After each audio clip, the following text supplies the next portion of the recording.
the UK. On DAB+, on your smart speaker, on your smart TV, and on your side. This is Talk.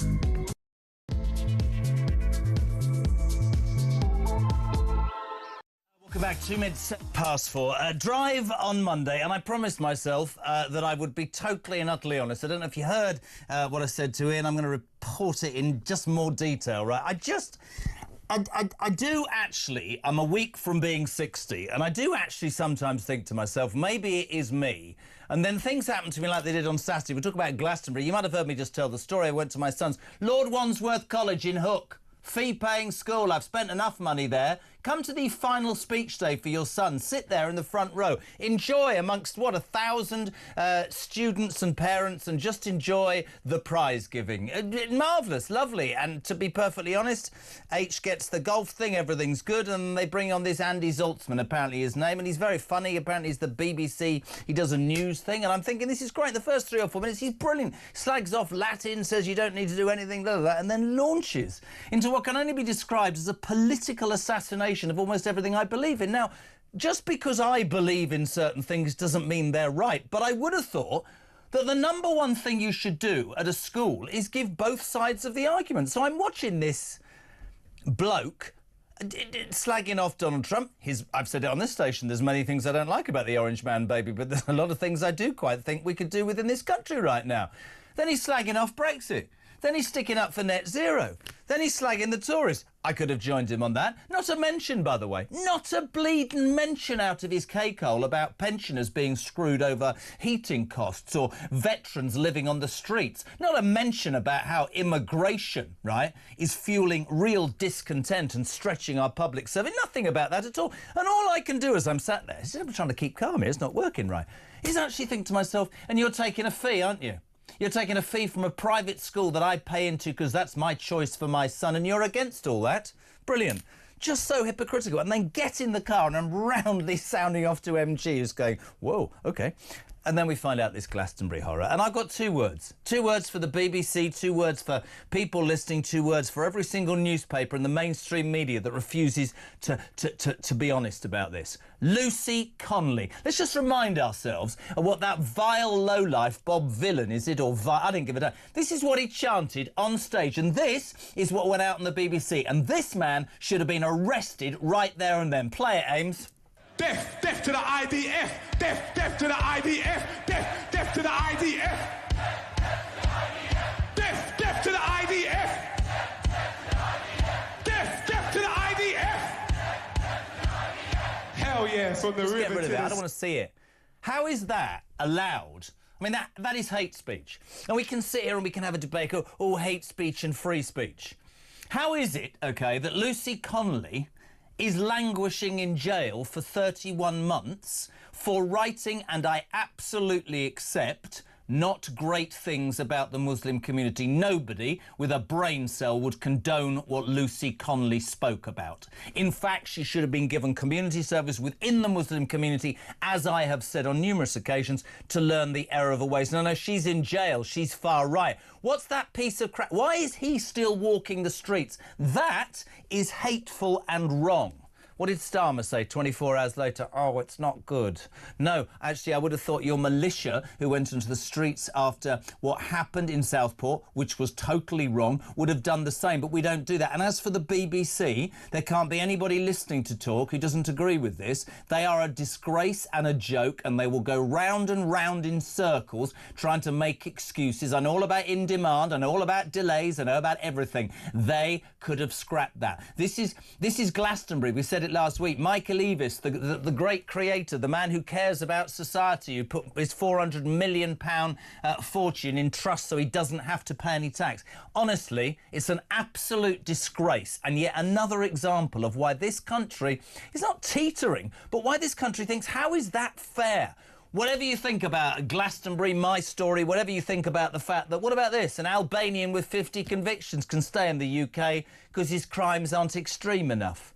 right? A police chief suspended for rejecting nonsense racism claims, daring to put his head above the parapet. What is happening to our country? 0344 499 1000 is the only telephone number you need this afternoon. Ryan is back. Even he thinks I'm angry. You can send a WhatsApp voice note, 0344 499 1000, text to 87222. Jodie is back in her assumed role of answering the phones, although Ryan has a lot to make up for because she was utterly brilliant last week. It was an all-girl fest, right? Always rolling his eyes. 0344 499 1000. I want to know what you think. I want to know whether you, like me, just think it's absolutely out. Oh, here we go. Here's another one. Oh, my God.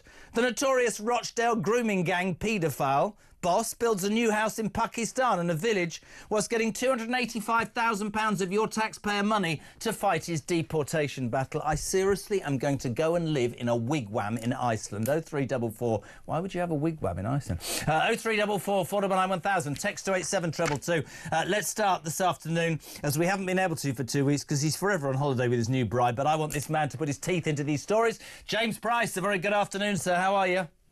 Well, I'm very well, my friend. I don't think you should have me on. I just want to hear you continue this rant for the next couple of hours because you are bang on and you have every right to be as mad about everything you've said as you are. I mean, the school thing, I'm sat there thinking, and my wife, Vic, is not in any way as outspoken as me. She said if that was our son, he would not be going back. I will homeschool. If she said, and that's in a private fee-paying school. I make no bones about that. If that's going on, where's the balance, JP? Where is the balance from hypocrite from the BBC who's taking a fee from a school that he probably doesn't agree with? Honestly, mate, I was absolutely appalled and ready to walk. Seriously, dreadful. I'm genuinely impressed that you managed to keep your cool. I suspect that Mrs. Carl is like Mrs. Price in that she can feel the fury and the anger that just rises up, and it's like, don't do it, don't say anything, it's not worth it. But sometimes I think she was actually prepared to jump up more than I was. She was appalled. And then on the way out, like the deputy headmaster said, that was good. I went, no, it wasn't. It was utterly awful. Why? So I told him, oh, it was a bit of fun. It's not a bit of fun. I don't expect what I think to be the gospel. None of us do. But you've got to give kids both sides, haven't you?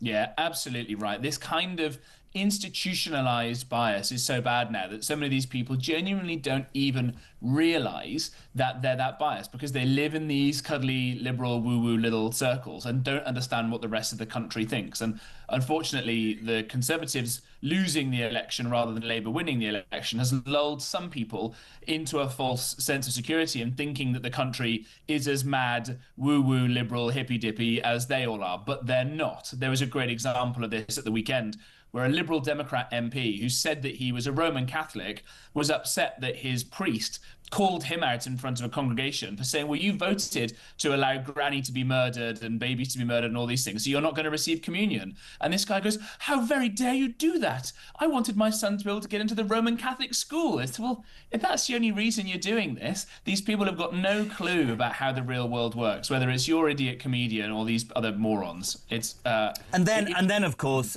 one of the worst things I've ever seen, this is it Vylan, whatever, I didn't give a damn. I agree with Jason, who says his performance was incitement to cause death and injury. Hopefully he can replace Lucy Connolly in prison, but we know he won't, same as Lineker, etc. Two-tier kid. Jason Flynn in Southampton. I mean, we can sit here and I can listen to the BBC pontificate about, oh, there's a delay or it's on demand. That was a powder keg along with Kneecap waiting to happen. That sums up the BBC. But let's just talk about the irony, and I haven't heard anybody say this. Again, it was Mrs. Kyle who sent me a message just before I came on air. On October the 7th, a year and a half, nearly 2 years ago, at a festival with young people enjoying music, there was the most atrocious, awful, vile and heinous attack by Hamas, a terrorist organisation funded by the mad mullahs of Iran. This is nothing to do with Gaza. This is to do with this. People like this are a stain. And how Lucy Connolly, don't in any way condone what she said, Jay, how she can be in jail, he should have been dragged off that stage. As it says on the thing, double standards bigger than I've ever seen in my life. In my life. Appalling. Should be arrested right now, shouldn't he?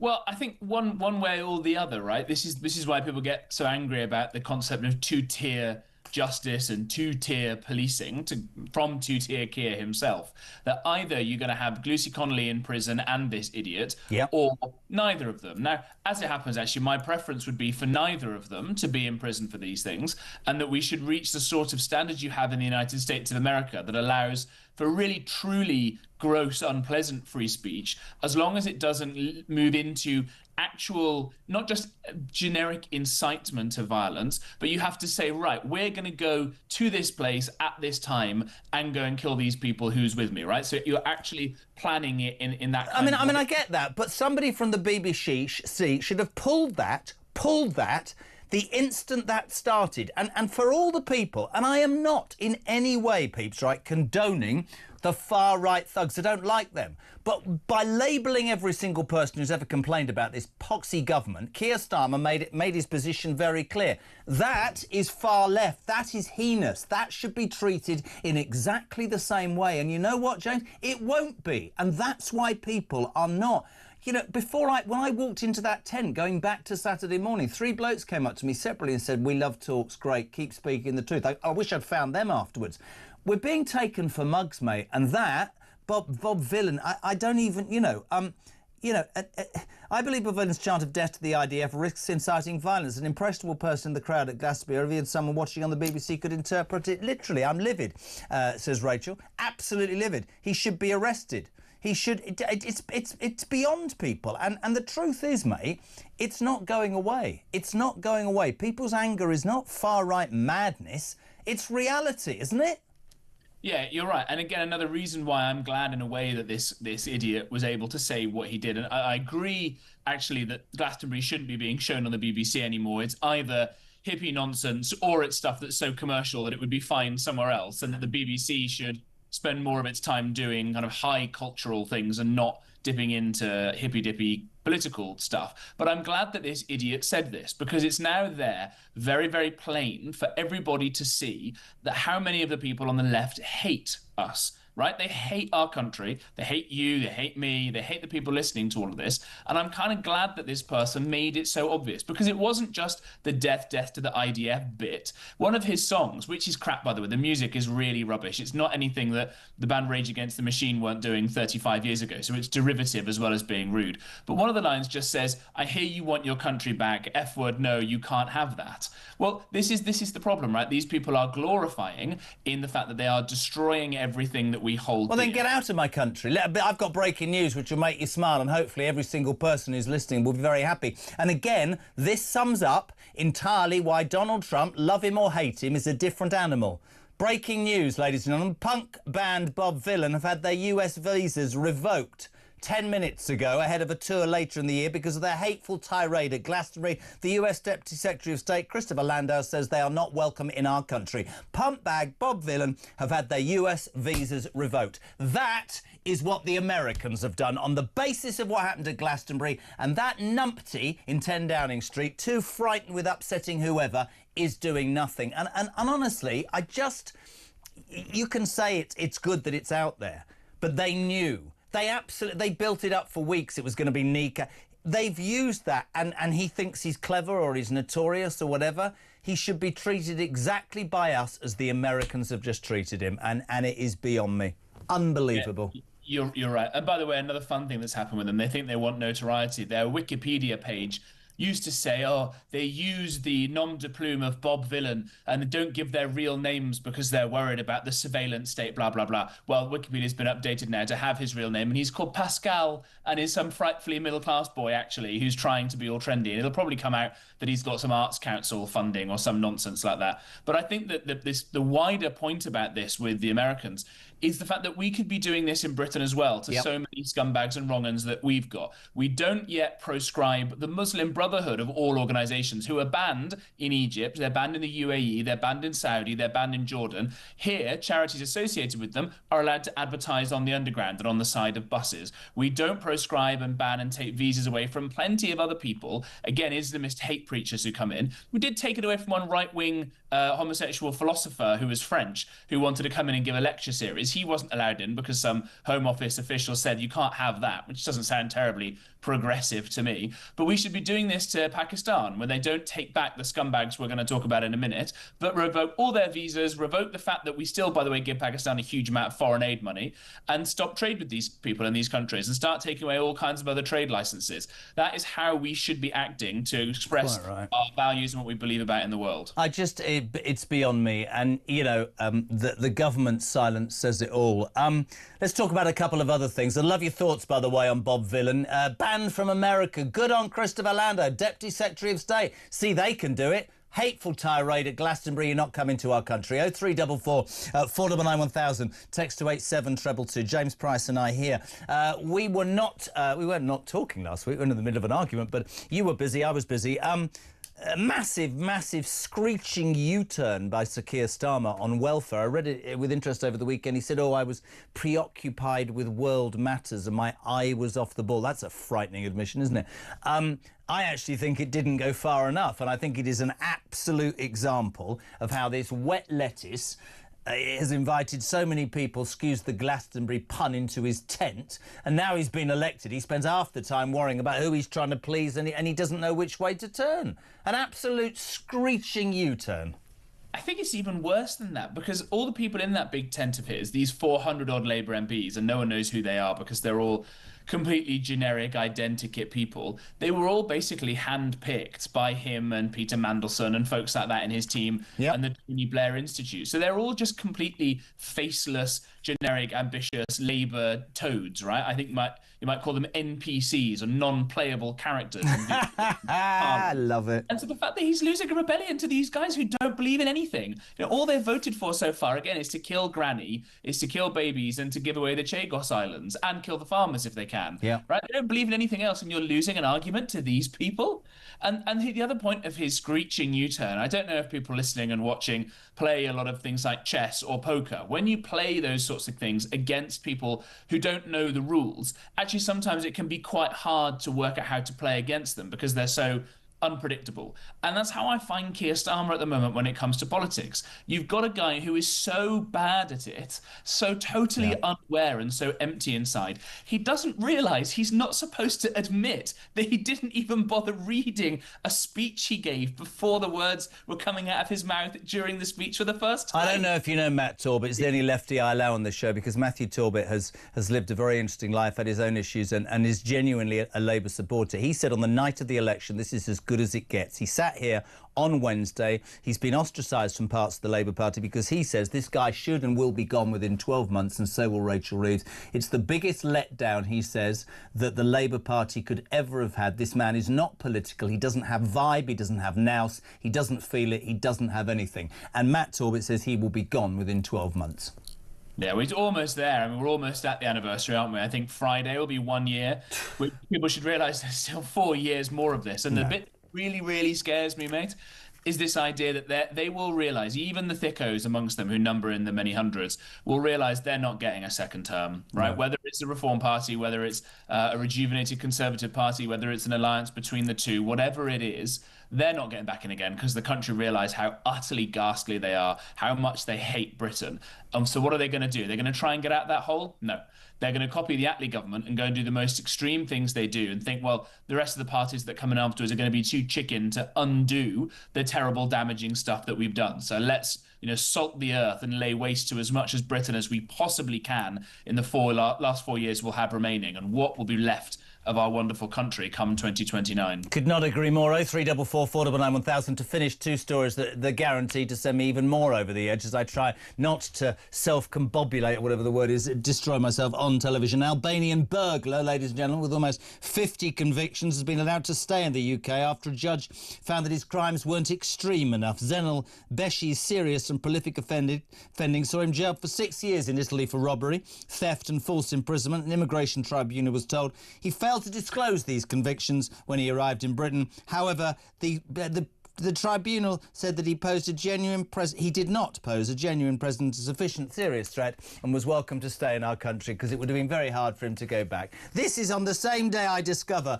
that one of those scumbag lowlives in Rochdale, and you and I haven't talked about this, they're rape gangs, not grooming gangs. This is Abdu Rauf, or Rauf even, despite receiving 285 grand of our taxpayers' money to fight deportation, right, it is building a house in his native Pakistan for when he eventually retires there. Honestly, James, I do think it's time for me to go and live in Iceland. What is wrong with us, man? What is wrong with us? It's not time for you to go to your Icelandic wigwam. It's time for you to stay here and fight, and I know that you will be on the barricades with me on this.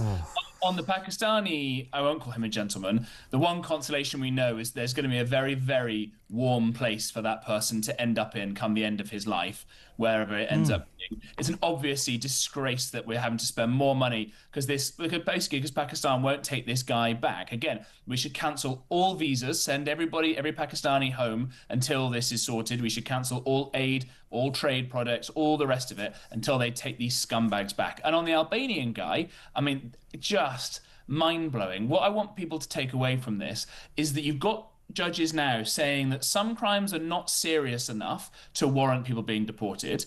On the other end of the spectrum, we've got a load of Afghan rapists and Pakistani rapists saying, well, their crimes are so bad because they've been raping children that if they go back to Afghanistan and Pakistan, they're going to be treated too badly, so we can't take them back. So now no crime, every crime will either be too lenient or too horrible. ECHR, go. That's it. Honestly, I could talk to you forever, mate. We have to do it over a pint soon. I'm being waved at because we've got a set to, but I really appreciate it. We missed you last week. We'll see you next week as well. James Price, thank you, my friend, former government special advisor, 4:23. It's Monday afternoon. Oh, God. Oh, God, Bob Vylan. Oh, God, the notorious 50 convictions. You can stay, you're all right. And we're going to give you, Mr. Pakistani groomer, we're going to give you 285 grand. You go and build a house in Pakistan. We'll just go to work every day. This country's gone bleeding nuts. 0344. Follow 91000. You tour drive.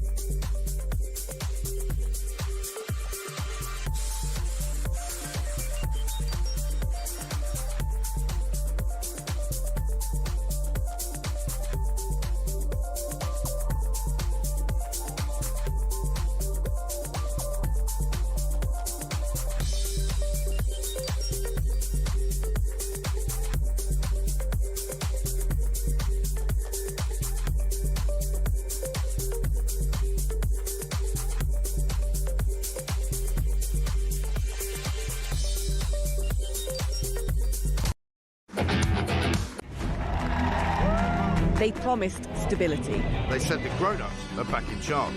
I was so happy you just couldn't believe it. Our work is urgent, and we begin it today. I mean, you couldn't really scrape together a worse gang of misfits to run a dog kennel. Broken promises. Billions blown. Botched U-turns. And Britain is burning. One of the most immeasurably eventful. 1 year in power. And Britain in freefall. It's just been a disaster. 1 year of chaos. Friday, 4th of July. 9 p.m. Across the UK. On DAB+. On your smart speaker. On your smart TV. And on your side. This is Talk. Welcome back, 4:25. We're live across the UK. This is Talk, the home of free speech and common sense, of course, and we're delighted to get your involvement at the show. I'm just watching footage of that vile piece of rubbish at Glastonbury. Loads of you responding. Thank you so much. 87222. Start your message with the word Talk. Debbie Dobson. I wonder how all those Rock Hard Festival goers would have felt if they'd had rockets shot over their heads and armed gunmen storming in. Possibly not as outspoken as they think they are. Our grandparents would be turning in their graves. Sue Van Sanden. Didn't Alison Pearson, the journalist, get a posse at her front door for a tweet? Lucy expressed an opinion. It was not incitement. Two-tier justice justice for sure. When it comes to the far left, it's an outrage. Graham, for a man of your elderly years, you need to calm down. Mark's in Dudley. Good afternoon, Jez. Well said. These are atrocious behaviours we're seeing in our country today. Behind you 100%. Totally unjust, disgusting behaviour we are seeing. Justice must prevail or we are finished. Hello to Doug. Am I supporting Hamas propaganda if I pay for my BBC TV licence? You probably are. 87222. Start your message with the word talk. Keep the calls coming. It's time to say a very good afternoon. First time this week, the Sun's political editor, who also knows I'm steaming angry. Jack Elson, good afternoon. Good afternoon, Jeremy. I am, honestly, you've been busy. I cannot, in my head, understand what is happening to this country. The Bob Vylan thing, have you heard the breaking news in the last 10 minutes? Donald Trump's only been up an hour, and punk band Bob Vylan have had their US visas revoked. So no tour for them. Great, because of their hateful tirade at Glastonbury. This just announced by the US Deputy Secretary of State, Christopher Lando. Our own bleeding government, Jack Elson, nada, nothing, because it's not far right. It's outrageous. Well, like you said, Donald Trump's probably only just got up in the past few minutes, and he's already banned this hateful duo from coming to the United States, whereas our national broadcaster decides to promote them on the airways. Absolutely disgusting stuff. I think to the Prime Minister's credit, he has actually said that it was not acceptable whatsoever and has seemed to force a concession out of the BBC, a grovelling apology. But I think people now, despite the fact they seem to have rode back from this and are coming with their tails between their legs, are just thinking, how on earth did it happen in the first place? You know, Bob Vylan, I've never heard of this pretty ridiculous punk duo before. It's not my kind of music anyway, and even if it was, I don't think I'd be as foolish as the people were at Glastonbury to be chanting these horrible anti-Semitic chants. But even so, I just think that people will think, how on earth would it be promoted in the BBC? And I think the other thing, and I think the other thing, Jackie, is that the two words I thought of was Lucy Connolly. I don't condone what Lucy Connolly. I know the Sun's behind her, and so am I. But I don't condone in any way what she said about the Muslim community. I understand her frustration, but surely there's about a tweet. It's about education. She is languishing in jail, and that piece of crap who can be that spiteful and incite and say stuff that is anti-Semitic. And we get back to the point, right? That is two-tier. Good for the Prime Minister-ish for coming out and saying it. He came out within 5 minutes of the Southport riots and got the police on the streets and on camera had them arrested, tried and put in jails that had no space within 24 hours, and I supported a lot of that. What makes this man different, this rapper? Because it's trendy? Why? It's fundamentally wrong. And I also think it highlights something, and I'm not getting into an argument about Gaza with people, but here's the thing that I don't like.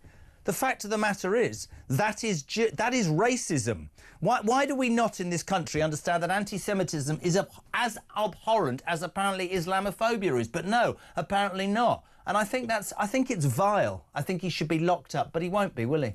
But this is why people will be totally disgusted by this, because you can have a rap duo take to the world's biggest music festival to be live streamed on arguably the world's biggest broadcaster in the BBC, and can effectively call for the deaths of millions of people in an armed forces which is almost entirely exclusively made up of Jewish people, and have absolutely no repercussions in terms of state reprisals. And yes, finally, it's great to see the US visas have been revoked by the United States. But in terms of the comparison to people like Lucy Connolly, who was admitted in the moment of madness, she did a tweet, and like you said, got 32 months in jail for it, and has had all appeals chucked out.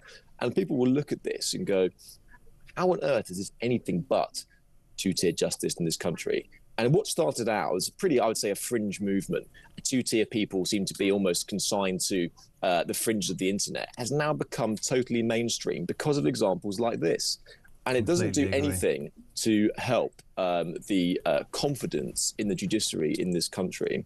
Listen, I'm not sure whether or not there's going to be any charges or cases pressed about Bob Vylan, but people will look at the two cases and just think it's absolutely extraordinary, and that's a total hypocrisy. I'm glad the BBC now seems to have been coming to this recognition, but they are on incredibly thin ice now, the BBC, because it is not just this isolated case. It is a string of scandals and cock-ups over the past few years, which is now leading people to think, why am I paying my 150 quid or wherever it is every single year? Bloke just said, am I supporting it? Hamas propaganda by paying my licence fee? You're not telling me, I've worked in television all my goddamn life, you're not telling me that there weren't online editors running that stuff in a control room that could have pulled the button. I would suspect that the Glastonbury lot and the BBC probably knew that was going to happen, and they can go, oh, we didn't. It's just...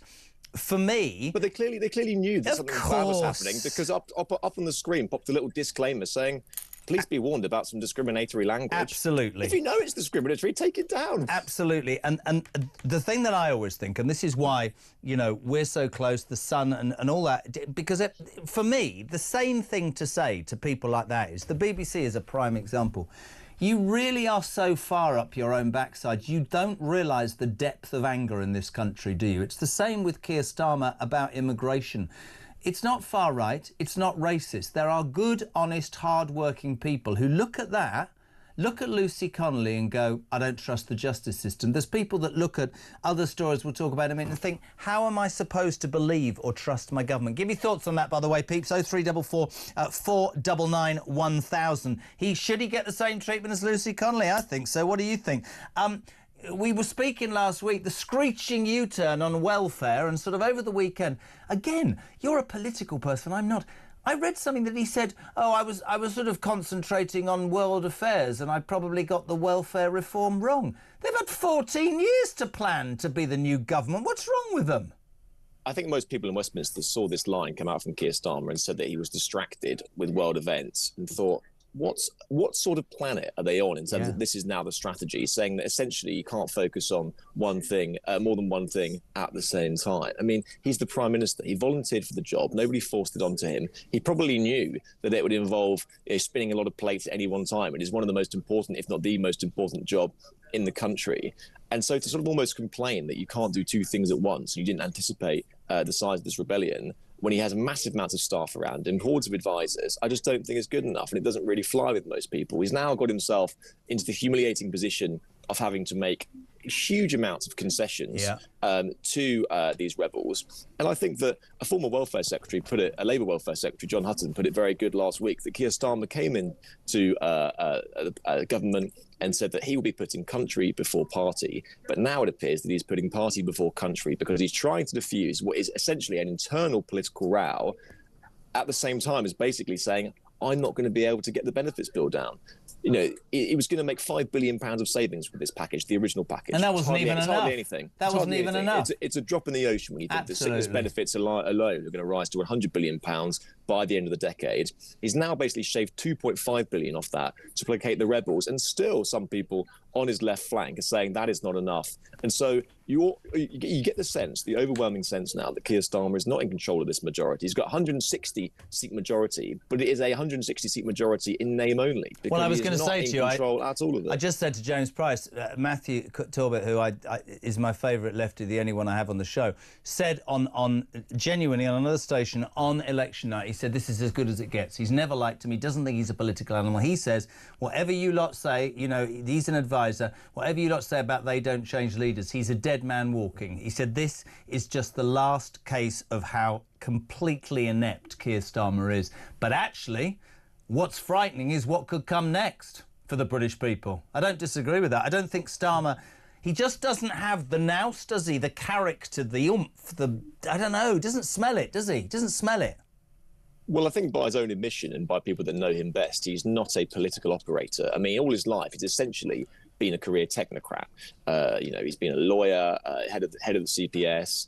He was very loyal in terms of leading the opposition, and often people around him get the credit for him essentially eschewing the left of his party to the fringes and essentially taking control of it. The problem is that, yes, you know, you can be across the details, and no one's going to ever criticise someone for being a details man, but you also need that big, overarching one vision to tell the country's story of exactly where you think you are going and why you are doing the difficult things that you have to do, but also the political antennae to spot problems, to spot bear traps, so you don't keep ending up with egg on your face, as he's done now. And not just with this. It's been about 4 major U-turns in a few weeks alone. And you watch when it comes to winter fuel or grooming You watch gangs the farmers will be next. Jack, you watch. The farmers have been... Just final story, the migrant nonsense continues. I just wanted to ask you, this is an Albanian burglar with almost 50 convictions has been allowed to stay in the UK after a judge found that his crimes were not extreme enough. Zenal Besh is serious and prolific offender, saw him jailed in Italy for 6 years, but we felt that was enough and he wasn't a serious threat. ECHR, Reform have been very vocal and said we're leaving. What's the Tories' stance on the ECHR? The Tories' stance is that they think they want to leave, but at the moment they've commissioned a review into it. They've got a top lawyer, a guy called David Wilson, who's a KC and sits at the House of Lords as a Tory peer. They have got him to review how the Tories would go about leaving the ECHR. Just leave. If that turns out to be their position, and I think that is going to be announced at the party conference in the autumn. The problem is that Kemi Badenoch is saying that she wants to do this properly, and if you are going to leave the ECHR, then you need a clear legal route out of it. The problem with that is, and listen, you know, sometimes nuance is good, but in politics, it's all about often painting in primary colours. Yeah. And if Reform and Nigel Farage can go, well, we're not going to muck around with any of that. We're just going to leave. If you're annoyed with the ECHR, you're probably not going to be looking at Kemi Badenoch right now. You're going to be looking at the Reform Party. Mate, it's great to have you on. We always love it. You're busy boy. Really appreciate it. We'll speak to you later in the week. From The Sun, the political editor, the excellent Jack Elson. Thank you very much indeed. 23 minutes to 5 o'clock. We've got a really, really good guest before 5 o'clock. Jonathan Sacerdoti, who's the journalist and broadcaster. We're going to talk about everything about the Israeli state, and we're going to talk about that vile rapper. If you've got a question for Jonathan, 0344 499 1000. You can text 87222. Start your message with the word talk. What is it? Ryan, you're smiling. He hasn't had a voice note yet. He's come back from his hollybobs with a slight... I've got to be perfectly honest, Ryan. You've got a bit of a tight T-shirt on today. You've had a few beers over the holiday. A bit of a pop belly there, and I'll Ryan. Look, he's looking down now. But he's very tanned, very tall and very tanned. How's your wife? Is she all right? Good. You had a nice time together, yeah? It's not what she told me. Talk Drive.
Across the UK, on DAB+, on your smart speaker, on your smart TV, and on your side. This is Talk. 5, Jonathan Sacerdoti, journalist and broadcaster, on the way. 0344 499 1000. Hello to Carl from up north. It's wide-ranging. I thought Glastonbury was about music. Apparently not, it seems. It needs to be banned if it's going to turn into a left-woke and climate muppet version of the Nuremberg rally, Caroline says.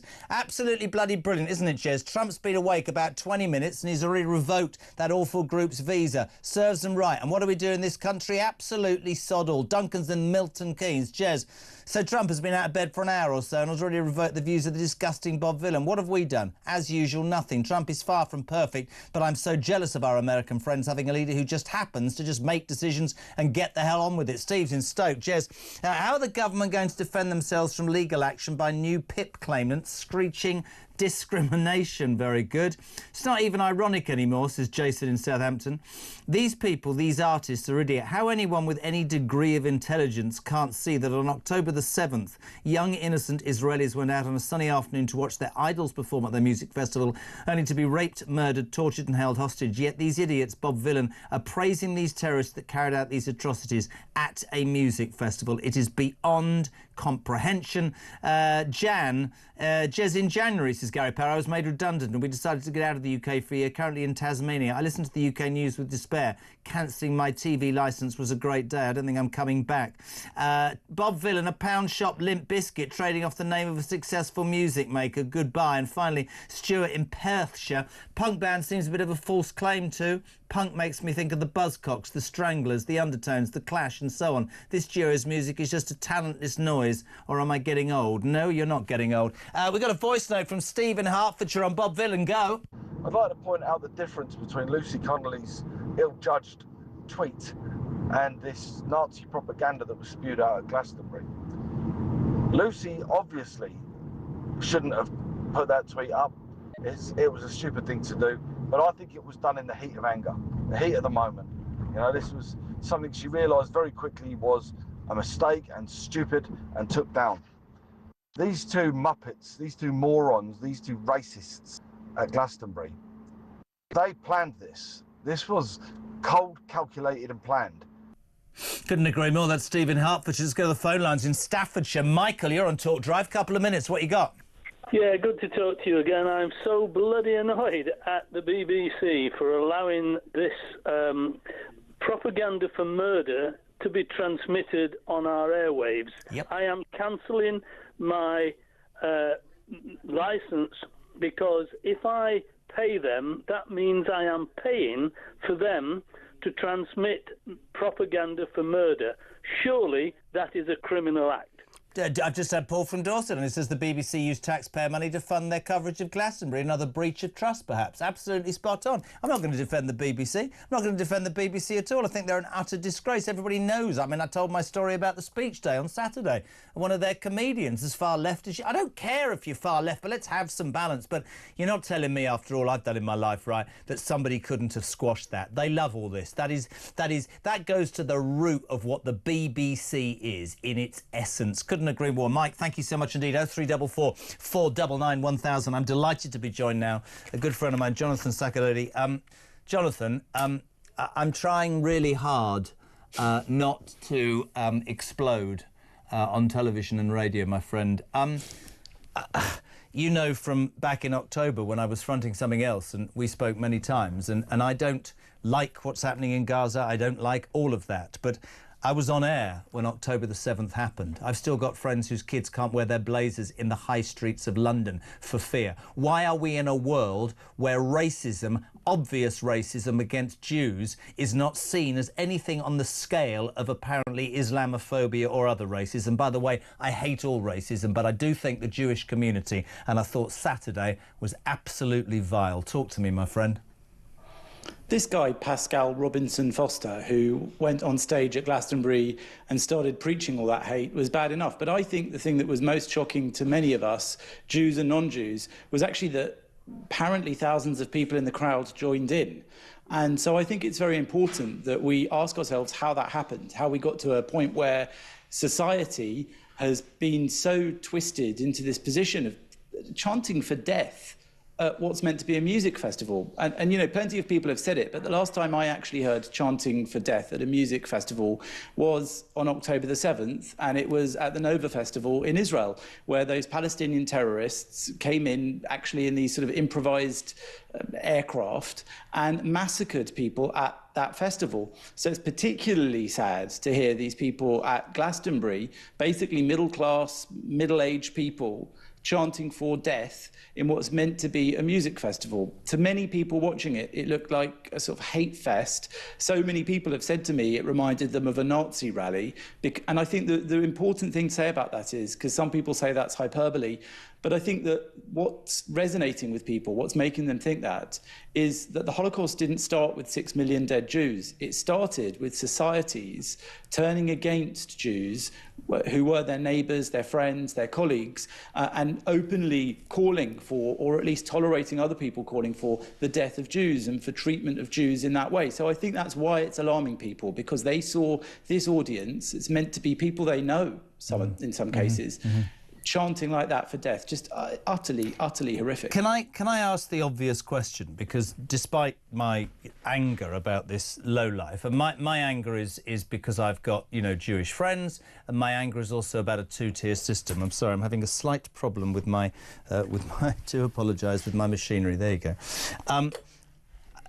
Do you think that the faceless idiots in the audience who played along with that, and I thought the way you described it was right, do you think that is because October the 7th, sadly, has disappeared in their minds, and all they see, just hear me out here, is what's going on in Gaza, and it's all about Netanyahu, and it's all about, you know, the argument between the Israelis and the Palestinians, etc., which is an argument that's been going on for hundreds of years and no doubt will continue. For me, that's fervent racism there, and in its. But I think it's muddied. And would it be fair to ask a prominent Jewish gentleman who I respect enormously, is Netanyahu doing you any favours? I'm being serious. So I think what you're saying there points towards something that is important to acknowledge, which is a lot of the people in crowds like that who are chanting for something that seems horrific to many of us think they're doing so from a position of virtue or goodwill. Yeah. And I think that chanting for the death of other people is unlikely ever to really have that effect, to have a good and positive result. But I do think that many of them will believe that they're doing so because of what they consider to be horrific actions in the Gaza Strip by the IDF. So chanting for death to the IDF seems to them a sort of logical next step. I would say even in that circumstances it isn't. But what I want to say about that is I don't think any of them or many of them really have a very good idea what is happening in the Gaza Strip. And I think that's because a lot of the reporting has been heavily biased or influenced or twisted, whatever you want to say, by the reliance on Hamas and Palestinian terrorist information that's given out. And then, of course, people come back and say, well, Israel doesn't let international journalists in, so we can't really do our own journalism. But that doesn't really absolve them of the responsibility to test and investigate the information they're given, and at the very least, when they report it, to explain every single time. We can't corroborate this, we can't check it properly because we can't have journalists in there, but also because Hamas are known to manipulate the media and to lie. Jonathan, and they've been doing that in Iran. I've got some breaking news, actually, from Avon and Somerset Police about the Glastonbury Festival. This is breaking news on Talk. Following the completion of that assessment process, we have decided further inquiries are now required and a criminal investigation is now being undertaken. A senior detective has been appointed to lead this investigation. This has been recorded as a public order incident at this time. While our inquiries are at an early stage, the investigation will be evidence-led and will closely consider all appropriate legislation, including relating to hate crimes. We have received a large amount of contact in relation to these events from people across the world and absolutely recognise the strength of public feeling. There is no place in our society for hate. Neighbourhood policing teams are speaking with people in the local communities and key stakeholders to make sure anyone who needs us knows that we are here. We hope the work we have carried out and are continuing to carry out reassures the public how seriously we are taking Saturday's events. Jonathan, your response as a Jewish journalist and broadcaster to that breaking news from Avon and Somerset Police. Looks like that tow rag might actually face the law if all things work out.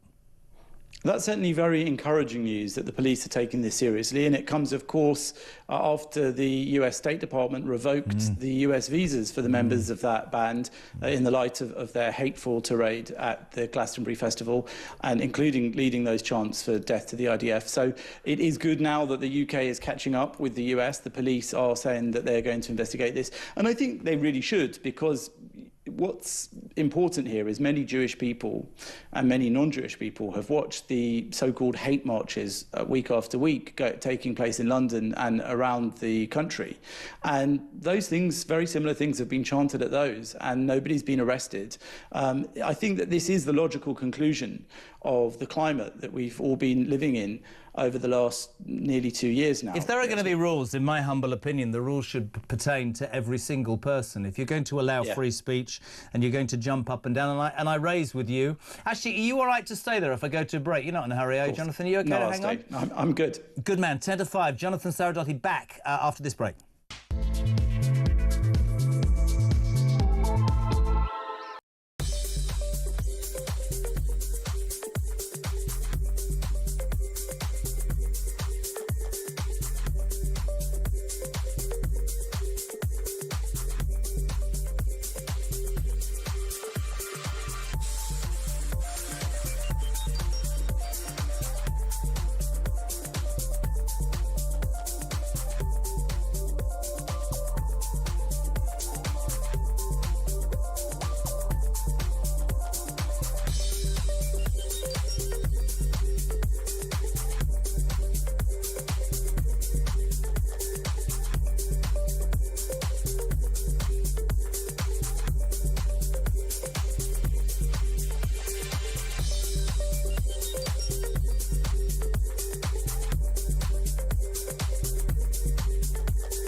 They promised stability. They said the grown-ups are back in charge.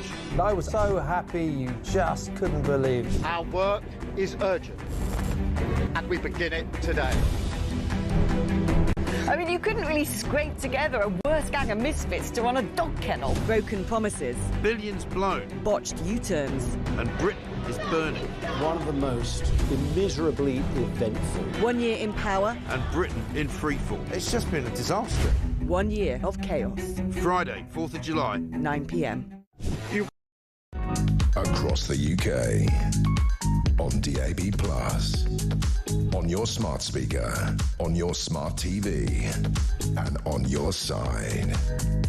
This is Talk. 8 minutes to 5, we're here with Jonathan Sacerdoti, Jewish journalist and broadcaster. Jonathan, thank you for staying with me. Just in the last 10 minutes, well, the last half an hour, two things have happened if you're just tuning in. Pump band Bob Vylan have had their US visas revoked. They can't tour later in this year. Deputy Secretary of State Christopher Landau announced this half an hour ago. Donald Trump's only been awake half an hour, and he's already said that hateful tirade against Jews, you're not welcome in my country. And just before that break, we announced that Avon and Somerset police have said that following the completion of that assessment process, we have decided that further inquiries are required and a criminal investigation is now being undertaken, which means there might well be prosecution against those two vile people. A criminal investigation launched into the Bob Vylan set at Glastonbury, which everybody, Jonathan, is I suspect, very delighted to see. Can we bring it back to what I said about friends of mine whose kids still can't wear their blazers in the high streets of London, and how we seem to live in a society. And by the way, can I say this for all the people that will have a go at me? I find any racism abhorrent, but why is it seemingly to some people acceptable to be anti-Semitic, but it's not acceptable to be racist too? Let's say we were talking last week about the fact that these grooming, rather rape gangs are predominantly British Pakistanis and Muslim men. And when I say that, people go, oh, you're being racist. Well, no, I'm not. I'm being factual. And it is also factual to say that anti-Semitism is racism as well, isn't it? I think people understandably have a lot of caution about making comments or generalisations based on people's ethnicity or religions, and I do think that's maybe a healthy instinct. But as you say, when there's a factual observation to be made about a group of criminals, for example, who predominantly belong to one ethnic group or one national group or one religious group or a combination of the three, then obviously I don't think it's necessarily racist to comment on that. No. It might be racist to say that all people of those groups are therefore paedophiles or rapists. Absolutely, and that's fundamentally wrong, and that's not exactly the truth. But it is also right to be factual, and it is factual, is it not, to say that the Jewish community faces anti-Semitism on a daily basis, and there are people in this country, probably those idiots in the Glastonbury crowd, that don't see that that is what it is, which is racist.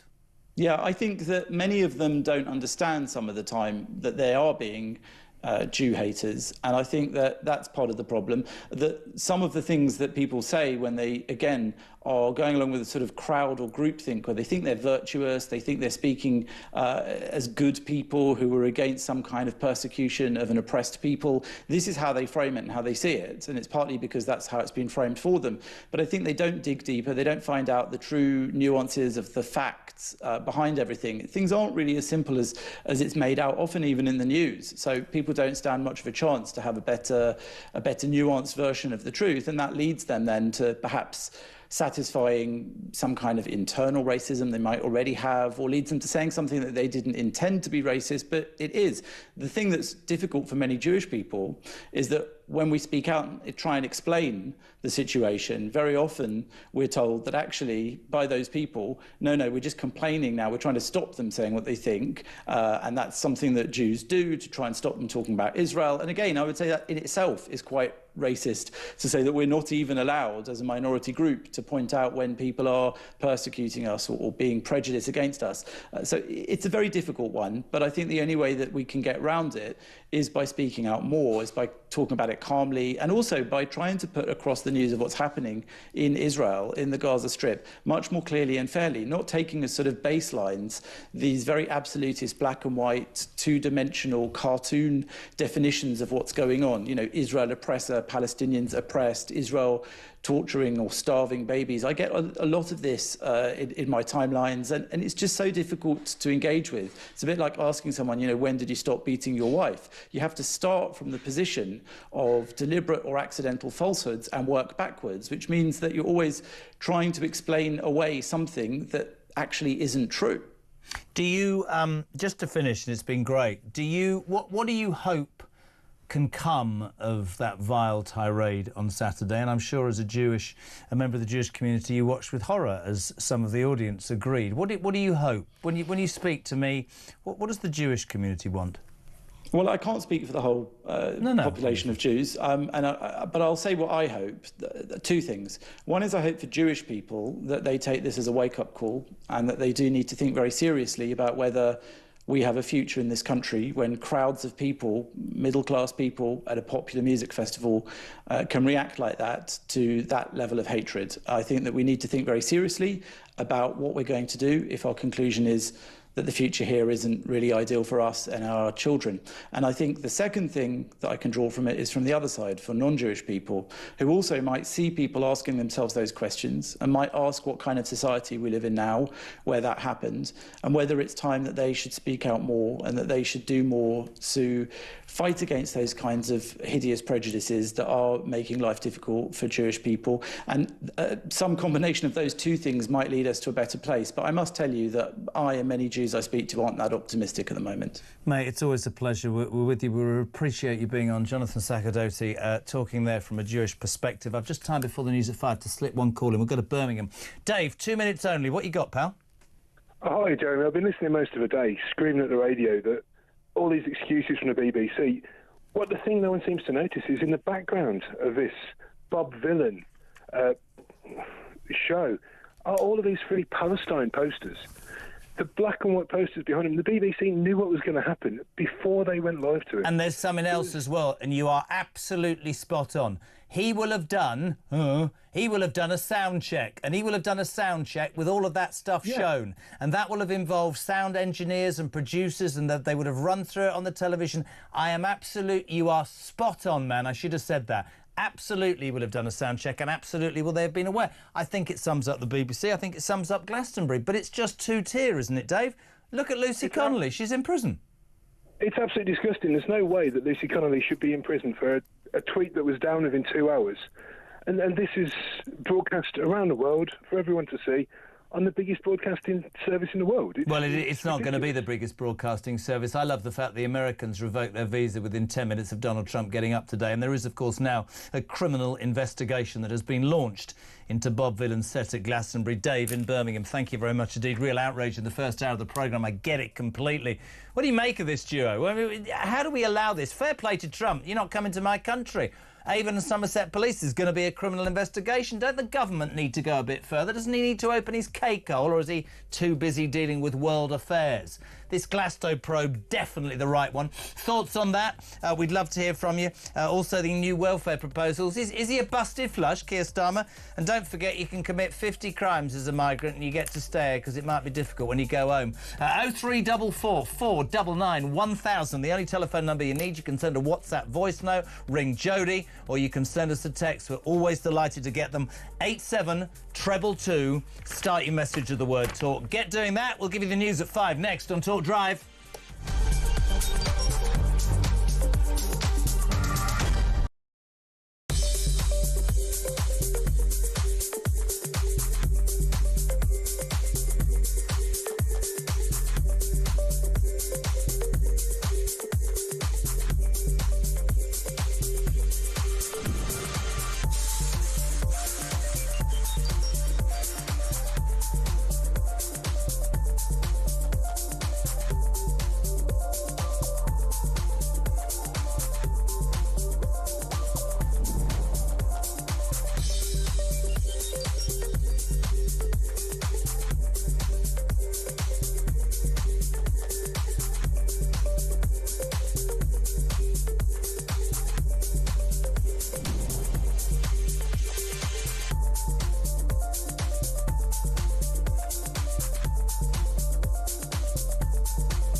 across the UK. On DAB+, on your smart speaker, on your smart TV, and on your side. This is Talk.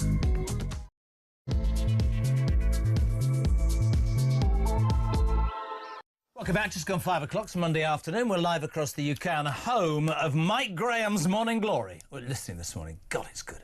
Back tomorrow morning, 6 o'clock. We're on until 7. 0344 499 1000.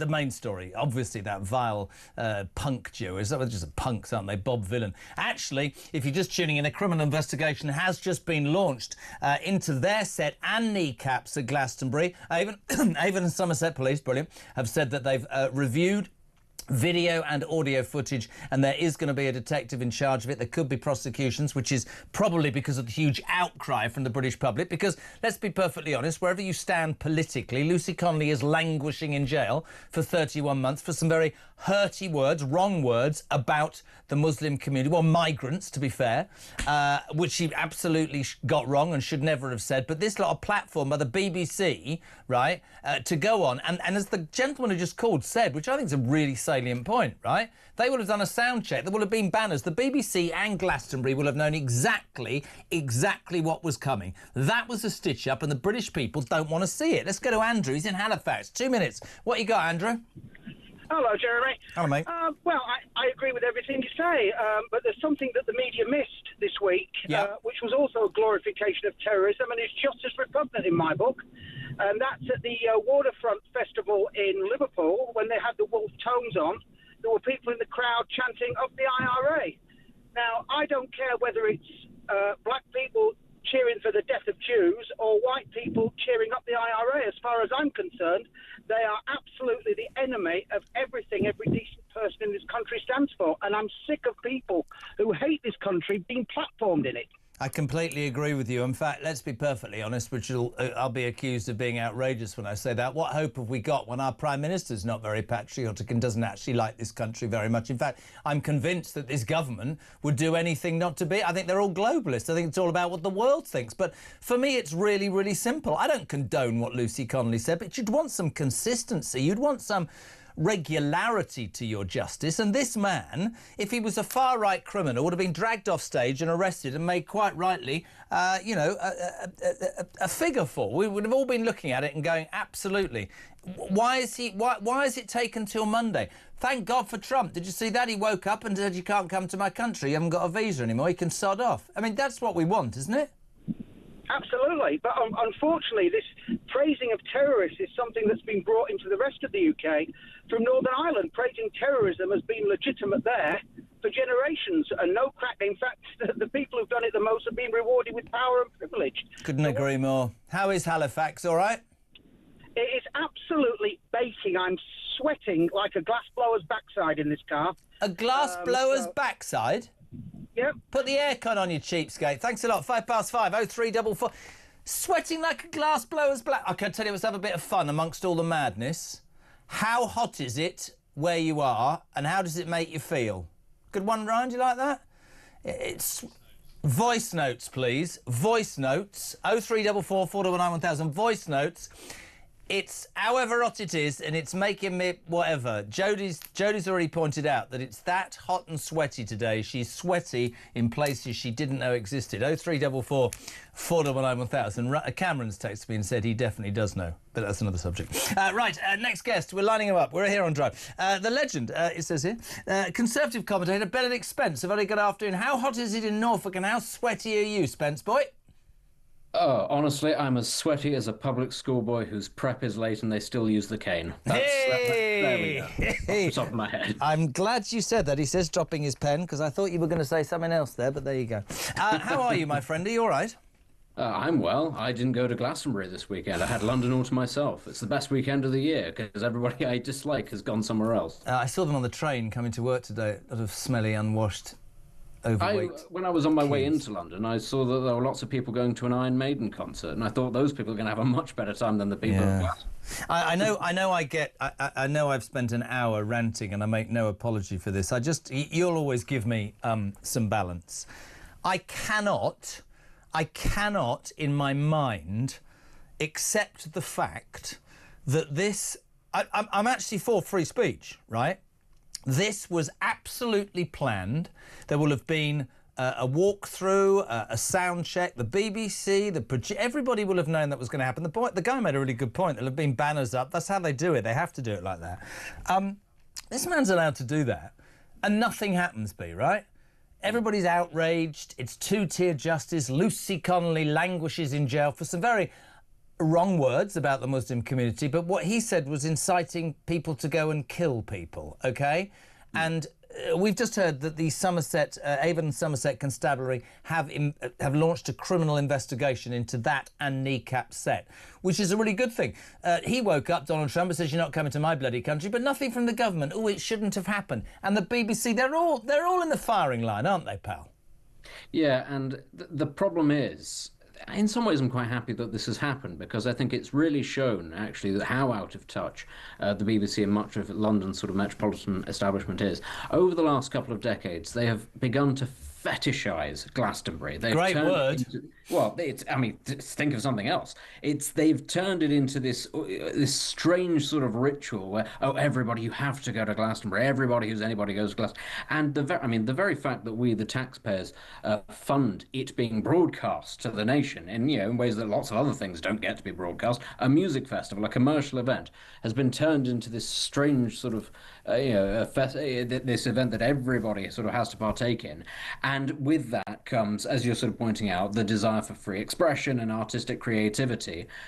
But it's so out of touch with reality in the rest of the country that this sort of thing, something like this, was always going to happen, that somebody was going to do or say something whilst it was being broadcast to the nation, that lots of people there at Glastonbury thought was either fine or isn't it irreverent and really exciting and edgy. Or can I point out something I haven't said, or they were so off their bits that they don't even know what they're cheering for? Am I saying the wrong thing, Tuft? Most of them are off their heads anyway. I mean, some of them, but presumably not the BBC people running the thing. Well, they must have been, because if I was a BBC producer or somebody running the control desk and I heard death to the IDF, I'd have cut the broadcast, wouldn't I? Or would I have been sacked by the BBC? What would have happened? Unless you're somebody who actually agrees with this sort of thing. But the thing is, the BBC has, about 900 people on Glastonbury every year in charge of all sorts of different things. That's not everybody being off their heads. At some point, there are people in there who are sat there going, isn't this great? Isn't this irreverent? Isn't this punk? Isn't this rock and roll?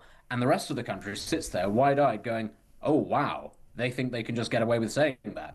That's insane. It's a real sort of curtain drawing back moment where we get to see what they actually think. And you're right, it is a form of two-tier justice because it shows what is a fashionable view and therefore acceptable. Great word. That's why the government... How can justice be about what's fashionable, though, Benedict? That's not, I'm not having a go at you, but that's absolutely what hacks people off, that it's fashionable amongst the unwashed middle-class whatever elite to go, deaf to the IDF from the river, all those sort of terrible things, right? But somebody who makes a mistake... My question, I suppose, which is really quite near the mark, is why do we... I don't condone everything that Netanyahu's doing. I don't like what I see in Gaza, right? Completely honestly. But I was on air when October the 7th happened. I have a lot of Jewish friends. Why is anti-Semitism not viewed in the same racist way as other forms of racism? Why is it that we seem to accept as a society that it's all right to be anti-Semitic? Because in my world, it isn't. Well, OK, first and foremost, it has always been acceptable to be anti-Semitic in Western culture. And I know that lots of people, a lot of listeners will go, that's not true. No. It has always been an acceptable prejudice. Shouldn't be, though, should it? Shouldn't be. Well, of course it shouldn't be. And this is, of course, the great irony of the post-Holocaust Europe, where we all sit there and we go, never again, never again. But actually, all sorts of different people like to find different reasons to excuse their anti-Semitism. Yeah. You see an awful lot of this in certain European countries which were very Catholic and now find themselves very progressive and very liberal. But they still cling on to, I'm a Roman Catholic and I'm telling you, there is a lot of anti-Semitism in the Catholic Church. Those old prejudices, they hang on. But now Israel is an acceptable excuse to if you like, transplant your anti-Semitism that was based on your Catholicism or something like that, or indeed your Protestantism, and now go, but it's not about that. No, it's not about, it's about Israel. And it's about this settler colonialist project. And of course, all of that is bound up in Cold War propaganda. The idea that all Israelis are settlers is I won't use the word for what it is, but it is a lie. It is a barefaced lie, and it was done, pushed out by the Soviets. Why? Because Israel was the ally of the United States, and to a lesser extent us, but Israel was the Western ally, not the Soviet ally. So that's why this was pushed, the idea that, they're all capitalists and they're all coming to steal your land. And of course, lots of people who hate Jews were more than happy to buy into that line. Really interesting. What are your thoughts on what Benedict and I are talking about, my friends? Bob Vylan and Kneecap just to revamp a criminal investigation. Thank God has been announced by the Avon and Somerset Police in the last half an hour into both of their sets at Glastonbury. Audio and video footage has been. There could be prosecutions. A lot of people will be happy about that. Most people phoning this show are going, the Lucy Connolly connection is really important. Let's move away from that. I'm all for free speech, but I think the two-tier system is outrageous. Let's talk about, we were on air last week. Yes, I know he's caved into the rebels about his welfare cuts, and I know that I said to you last week, Matthew Tovitz says he's a dead man walking and that election night was as good as it gets. It's an extraordinary thing I read in the Sunday Times where he literally said, and I quote, "Yes, I think I got it wrong. I had my eyes on other things. I had my eyes on world matters. I think I got, the biggest piece of legislation that I'm going to bring in, which is a measly £5 billion cut in a system that wipes the backside of the wrong people. Sorry, but it's a fact. My eye was off the ball." This man is proving to be really crap at this job, isn't he? And I'm not even being... I don't say that flippantly. He doesn't have a great word earlier from Jack Elson. He doesn't seem to have political antennae, does he, Benedict? No, he doesn't. He is a dead man walking. The only thing I think that is preventing the party from actually pushing him out, actually there are two things. A, the party have realised, the backbenchers, that it's a great thing to have a leader who has absolutely no authority at all, because it means that you can push back on all sorts of things and get some insane things done. And the other thing is, B, there doesn't really seem to be an alternative. And I remember we had this situation when it was Boris Johnson, everybody going, oh, well, it's only a matter of time before he goes, and people going, but who could it possibly be? And then it was Truss, and then it was Sunak, and then it was a real kind of, oh, we really are down to our bare bones now. The Labour Party seems to have got there 4 years early, basically. The idea that there might be trouble down the line for the Prime Minister has happened a lot quicker than anybody thought. How on earth can you run an administration like this, where you can't get... you were elected as the grown-up, going to do difficult things, and here we are a year later, and this is what, U-turn number 3, number 4? I promise you the farmer, for people listening, I'd love your thoughts on this, 0344 499 1000. He will absolutely have to U-turn on the farmers thing, the farming tax, the tractor tax, 1,000,000%. The Labour Party hate people in the countryside. They hate farmers. They hate landowners. They also hate pensioners, they hate veterans, they hate people on PIP, they seemingly hate everybody. When it comes to the farmers, I mean, this goes. Did you think that did you think he'd U-turn on winter fuel payments? You didn't, did you? Actually, yeah, I thought he did, because basically I thought that he'd have to, ever since the Runcorn by-election, when it came up on pretty much every single doorstep, people saying he's doing this to pensioners, and it was up there alongside migration. That was the moment at which you thought, oh, this is, if people are mentioning it in the same sentence as migration, that shows that it's really coming home. The difference is with farmers, they view them, really sort of Soviet sort of language, they view them as sort of kulaks here. They view them as landowners. Yeah. Landowners are bad. They view them as toffs because they wear tweed. That's bad. They don't rely on the state. They rely on the land. They are a means to themselves. That is also a bad thing. This goes all the way back to the fox hunting. You're a bad person, Benedict Spence. You're a bad tweed-wearing person. Always. That's why I wear tweed. I'm not even in the country. I'm actually in Croydon right now. Nice. It's all a lie. I completely agree with you. It'd be interesting to see that. But you're right about his authority, crushed to pieces. Let's talk about the other thing that you talked about there, which is migration. It doesn't go away. No. After the seriousness of the horror of Bob Vylan and Kneecap and all that crap, I mean, this is extraordinary. Too quick. An Albanian burglar with almost 50 convictions has been allowed to stay in the UK. Look at B's face. After a judge found that his crimes were not extreme enough. Zenel Besh's serious and prolific offending saw him jailed for 6 years in Italy for robbery, theft and forced imprisonment. An immigration tribunal was told he failed to disclose these convictions when he arrived. However, said the Home Office, it told the tribunal that he didn't pose a genuine presence, sufficiently serious threat and should be allowed to stay. That on top of the worst story of the day. You know what's coming. The ringleader of the notorious Rochdale rape gangs has built a house in his native Pakistan whilst receiving £285,000 tax-free from the British taxpayer to fight his deportation claim. You're laughing again. It drives me to bloody distraction. Yeah, I'm laughing because at this point it's almost as if a sketch troupe was writing headlines. If you wanted to make a joke TV series about a dysfunctional country, this is the sort of thing you'd do. The writers of Borat would think that this was too outlandish. And yet here we are, actually having to live through that. I mean, the thing about the Albanian chap, who, let's be clear, false imprisonment, I think that's a polite way of saying kidnapping. Yes, it is. False imprisonment is kidnapping, yes. Yeah, and that's not serious enough for him to be deported. What world do we have to wait until he has actually committed the murders before we go, oh, maybe we should have deported him early? Honestly, and the whole thing about the chap building the house back in Pakistan, whilst he's obviously committed appalling crimes here, and we're paying for all of that. I mean, the particular thing about the grooming gangs thing, the stories just keep coming.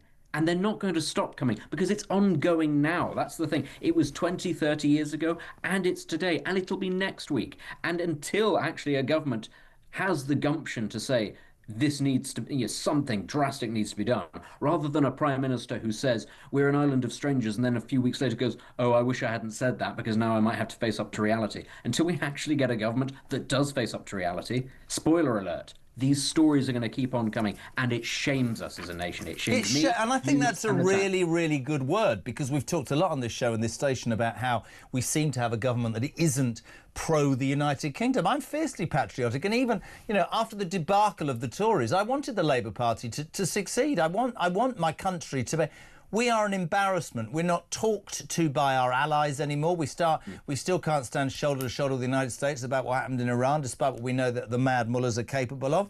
We seem to make excuses, and we've, I'm 60 in a week, but we seem to now live in a country where we apologise the whole time. We seem to not really stick up for the victim. We allow excuses from perpetrators through the ECHR or any other crazy system to be bought. We seem to have two-tier justice. We seem to be gutless and just feckless, and it's embarrassing. I mean, on top of which, and this is aimed at you, Jodie, and you, Ryan, and you, Benedict, and everybody else, not me anymore.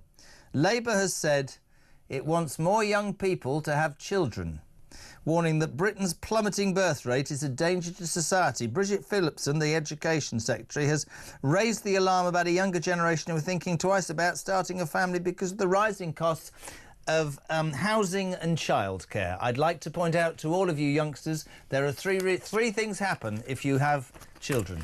No sex, no sleep, and no money. So that's just it. So are you going to do what Bridget Phillipson wants and bring some young Spences into the world? I would not be so evil as to bring children into a world in which Bridget Phillipson is the education secretary and is in charge of their lives. I tend to think that anything Bridget Phillipson says is a good idea is the opposite of what you should do. I think she's right. People should be having more children. And why would you bring a child into this? I'm being serious. Why would you want to bring a child into this world right now? And I'm being deadly serious. I think that there are plenty of other... Well, that's the thing. There are plenty of other places where I think it's perfectly fine to be a child. And actually, it is a good thing to be having more children, because then, at the very least, we'll be able to stop with the whole nonsense about the only way we're going to keep our economy going is by importing people en masse from the rest of the world. Yeah. But honestly, I think that this is a not unfair thing that a lot of young people say. It's incredibly expensive, and the country that they would be being born into is becoming increasingly regressive. I tell you what, I'll be more than happy to have children, but probably not here under this government, if we're being completely honest. Well, I've done my bit, I think, with 6. I'm completely knackered. I get no sleep. I've got no money. It's a disaster. But listen, mate, always great to have you on. I really appreciate it, as ever.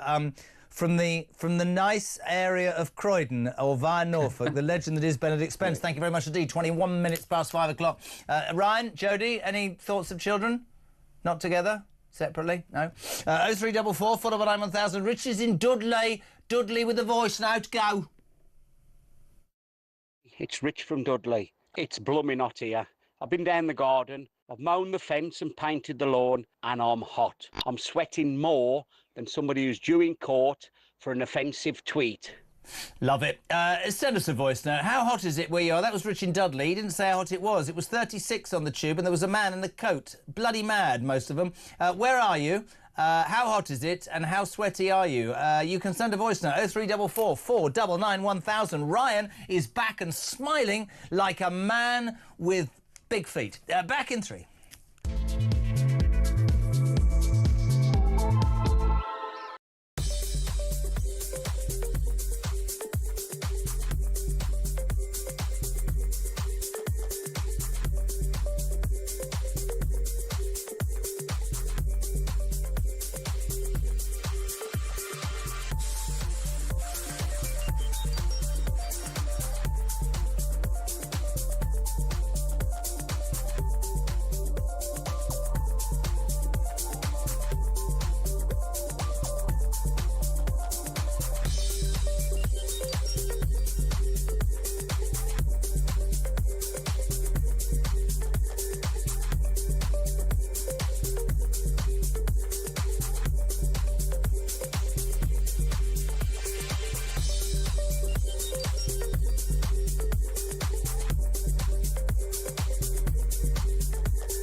I'm trying. Literally, across the country, the Sun found, like, reams of bikes, right? Yeah. I had Harry Cole on when this story broke, and he said something, I think he's absolutely right. Yet again, a government goes, oh, well, we're going to talk to the companies and tell them... Because there can't be a company that employs people. I'd have dragged those CEOs up to Downing Street that morning and gone, I'm finding you're closing your bloody business down. Do you know what would have been the great optic, right? 6 o'clock in the morning, Home Office, battering rams and the police into those migrant hotels and drag them out and send them home.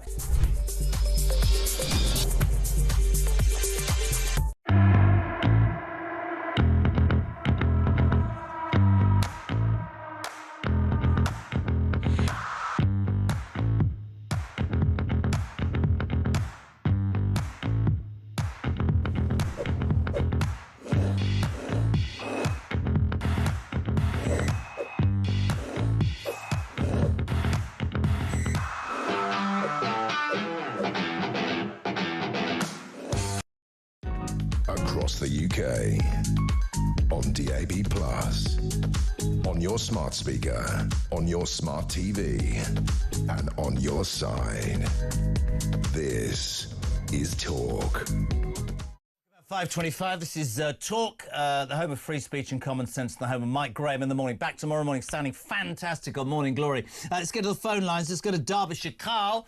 Carl, you're on drive. How are you? Very well, thank you. Very well, very warm. How warm is it with you?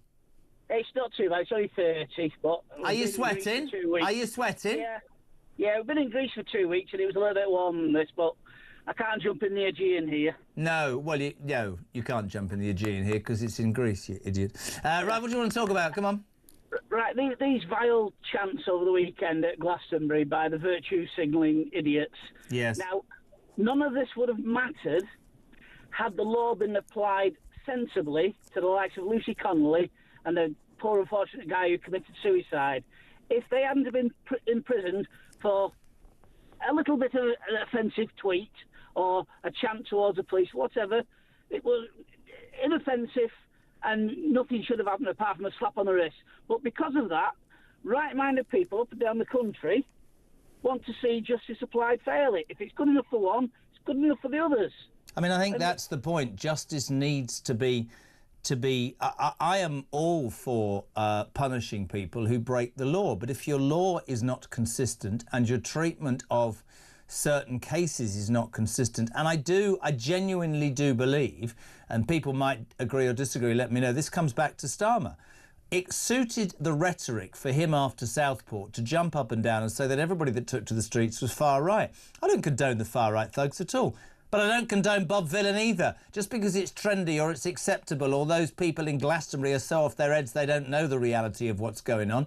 That's the situation. I don't like what I see in Gaza, but to do that is absolutely racist. And the BBC, nothing will happen. The only thing that can happen is people stop watching them in their droves, and that continues. The BBC will have known, because there was a warning and because there will have been, rehearsals, they will have known what's going to happen, and that makes it worse, doesn't it? All these anti-Semitic chants, it is, as it was previously mentioned, it's racism. Now, racism doesn't improve by virtue of it being under new management, does it? Absolutely agree. Couldn't agree more, mate. Lovely to have you on. Thank you for joining the show. Sue's in London. Sue, good afternoon. You're on Talk Drive. Hi, Jeremy. Hello. I am just... I don't even know where to go. Don't even know what to do now. My husband is the son and grandson of Holocaust survivors. And he is like, they were from Germany. And he's like, we can't stay here anymore. This is how it started. People just got riled up at this great big Hitler convention. And this is what they were doing. These white middle English yuppies, in a crowd with this, what was the guy's name? Not his real name. No, Pascal something, middle class, probably Pascal, from Surrey, yeah. Yeah, with Pascal, who thinks that you say death instead of death because that's how it rhymes with IDS, because we can't actually speak proper like what we does, and he got them all whipped up into a frenzy. Well, that's exactly what Hitler did. Can I ask you a question? My husband is saying now that we got to go. We've got to get out this kind of. This is how easy it is to whip up a frenzy like this. We are not safe here. My kids don't want to leave. I honestly, I said it before. Can I ask you a question? You can. Very straight question. I have lots of Jewish friends. I've said it repeatedly on the show. I was on air when October the 7th happened. I don't like what I see in Gaza. Do you think that Netanyahu is a problem, or the way he is behaving to a degree, hear me out, and how that is perceived by some? Do you think that's helping the Jewish cause? Oh, right. Well, I am not politically minded, OK? I can't really comment on Netanyahu and the way he's dealing with it. I think he's doing the best he can. I also have a feeling there's a lot of things he's done for self-interest, to keep himself out of jail, because I know that he's up for some kind of fraud or whatever it is he's up for. However, he is trying to do a job. Do you know what? The reason I asked the question, the reason I asked the question is that calling for the death of the IDF and Jews should not be tied into your views about politics. I have not a moment's time for this Labour government. I am not going to use this or any other platform to stand on a stage with the microphone and say death to whoever. That's just not what you do in a civilised society. And I do think that the real issue here is there is absolutely no consistency. So, my regards to your family. Thank you so much indeed for being on. 5:30, we're live across the UK. Voice note from Carl and Bob Vylan. 3, 2... Get ready with the right fader, Ames. 3, 2, 1, go. I'm sick and tired of the BBC. Every few weeks something comes up that they've done, or some documentary they've done, or they've hidden some information, or they've got information wrong, or they've got the son of some Hamas leader to do some documentary. And then they're doing something else that comes across anti-Semitic. I'm fed up to the back teeth with forking money out for these idiots. And the government, especially Labour, who are coming out like making out, oh, it's terrible this. The Labour Party have been supporting the BBC for years. Forking money out, did he say? Forking money out. Just in case you tuned in and you thought it was a rude word, he said, I'm fed up with forking money out to the BBC.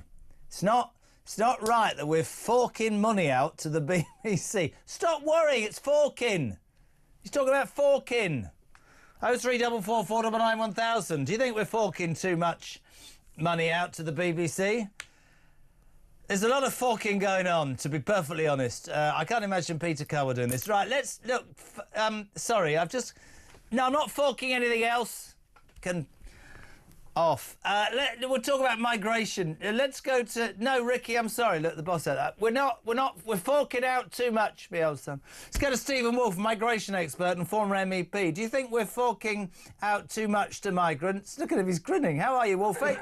Wolfie? That's like being back at home, Jeremy. I'm a northerner, so forking out money is definitely something we shouldn't be doing. How very working class of you, coming from north of Watford Gap. We don't understand you in the Labour Party. Mate, that's it, the Labour Party wouldn't recognise the working class north anymore. Of course they don't. They've never been there. I've told you that great story, haven't I? And Mandelson stood for... Do you know this story? This isn't an urban myth, it's true. When he was standing in Hartlepool years and years ago, and he went for... Do you know this, right? He went for breakfast, and he... He had a cooked breakfast and there were cameras everywhere. And do you know this story, Ryan? And he said they delivered it to him, and he went, "Oh, I didn't know you had avocado for breakfast." And the bloke went, "No, you stupid idiot, it's mushy peas. What are you talking about, you southern git?" Honestly, avocado? No, it's mushy peas, you idiot. Steve, before we talk about migration, I'd like your view on Punk Bab Bob Vylan. Big news during this show, actually. Donald Trump wakes up and within 20 minutes revokes their visas. They can't tour in the United States. I don't want that tirade of abuse from Glastonbury, said in my country. Well done. Avon and Somerset police have also come out and said there's a criminal investigation into them and Kneecap. They've looked at video and audio footage. God, we live in a two-tier system, don't we, mate, with Lucy Connolly in jail and these idiots walking free to spout their hate? Well, we do. And if one's looking at both a breach of the peace, and if we're looking at the Public Order Act and the way that Lucy Connolly was charged, she was charged for inciting racial hatred. And there's no doubt about it that there were two levels of racial hatred by that villain. as I'd like to call him. One was the racial hatred towards the Jewish community with his death to the IDF. But there's another thing that a lot of the media, I'm afraid, Jeremy, have ignored. There was also a lot of white racism towards the British people and people born in this country when he said, "You want your country back, F off." And I'm sorry, but I'm as we say, you know, mixed in family, but I'm English. I'm born in this country. And I may have had some of the same sort of like criticism, nasty comments made to me as a child growing up, but it doesn't give me the right to turn around to all those English people and say, you're not allowed to your country, because that too is racist. And I think we've missed that point in the media. He's actually two elements to this. Yep. And whilst it's quite right to concentrate on the element of the anti-Semitic comments that both he and that other group, that I don't even want to mention their names, I think it's also important to recognise he's being racist towards people, and particularly what he really means is white people in this country. It's really interesting. We're watching a discussion in Parliament. Lisa Nandy looking as frustrated as ever. The government not satisfied with the BBC. I mean, people will say, "Oh, talk of taking aim at the BBC," blah blah blah. Listen. I was brought up, that's what we used to watch. It was the state broadcast. There is no doubt, whoever you are, the reality of what the BBC has become is a left-wing infested... It's obvious to me. They will have known, Stephen Wolfe, rehearsals, run-throughs, sound checks. They could have pulled that. They had a trigger warning on demand. I'm sick also, we talk about, I'm sick and tired of the BBC getting away with it and getting £175 a week or a year or whatever it is out of people and persecuting grannies and granddads who can't afford it whilst backing whatever terrorist group they are that week. They are in the dock as well, but we don't have a government brave enough to do anything, do we?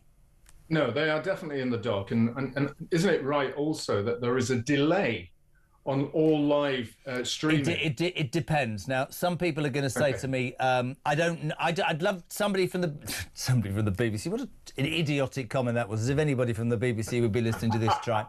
I'd love to know if anybody can answer that. Ryan will probably Google it. Would that have been in delay? I don't know. I don't know if you're saying no, right? You say he's going to double check. He says the BBC wouldn't have delay. Really? What, somebody can F and Jeff? They must be able to, Ryan. They must. No, I think all broadcasters have a 7-second delay button. Yeah, I thought there was a delay button on most things. So if they'd heard those IDF comments... I can only say from a personal point of view, I've had the delay button pushed more times than probably any broadcaster in the history of the world. So I do think most of them have it, but I just think they will have known. And I do think it's symptomatic of... to me, there was so much publicity about kneecap and this for weeks and weeks and weeks. Hold on, Phil Dave, come and tell me. I don't care. Just come and shout at me. Come into the studio. I want to know. What is it? Come and tell me. Let's do it rough. I'm talking to myself. Tell me. What is the answer? They don't have the BBC. Honestly, wow. Phil, they don't have delay. That's outrageous. Wow. Apparently the BBC do not have a delay. That's not an excuse. No, it's not. But Jeremy, most channels I thought had a date, but you're right. There's two things about it. They would have known through the practicing and all the pre-rehearsals about it, even if it's not exactly that. But also, I get frustrated, just as all your other people who are coming onto the show, giving live reports or speaking to you. The concern is to me that this government is even suggesting that we will be forcibly made to pay for the BBC through our council tax. So we won't even be able to switch off from hearing things like that. So we're going to be forced to hear left-wing and kind of propaganda, hear the abuse of the British, hear the abuse of the English, hear the abuse of Israelis and Jews. Why should we be forced to pay for that?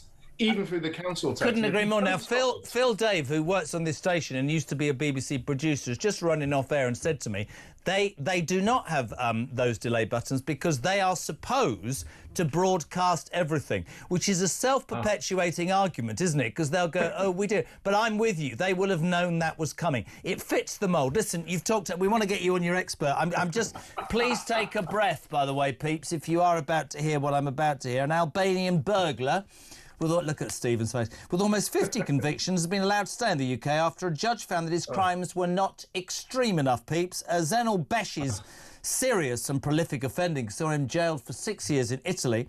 Theft, false imprisonment, which we think's kidnap, yeah? And an immigration tribunal was told all this, but he failed to disclose this, but the tribunal said he wasn't really a genuine president sufficient threat, so he was delighted to say you can stay in the United Kingdom. What an absolute joke we're becoming.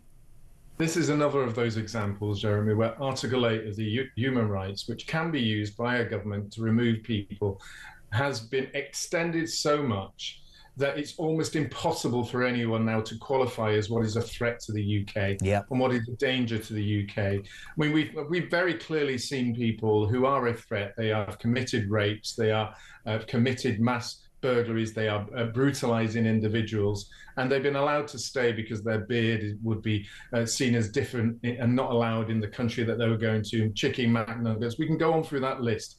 But this is one more an example, I'm afraid, of where the courts have been allowed to extend through all the kind of cases that have been put forward by lawyers on behalf of their clients, that it's now de rigueur.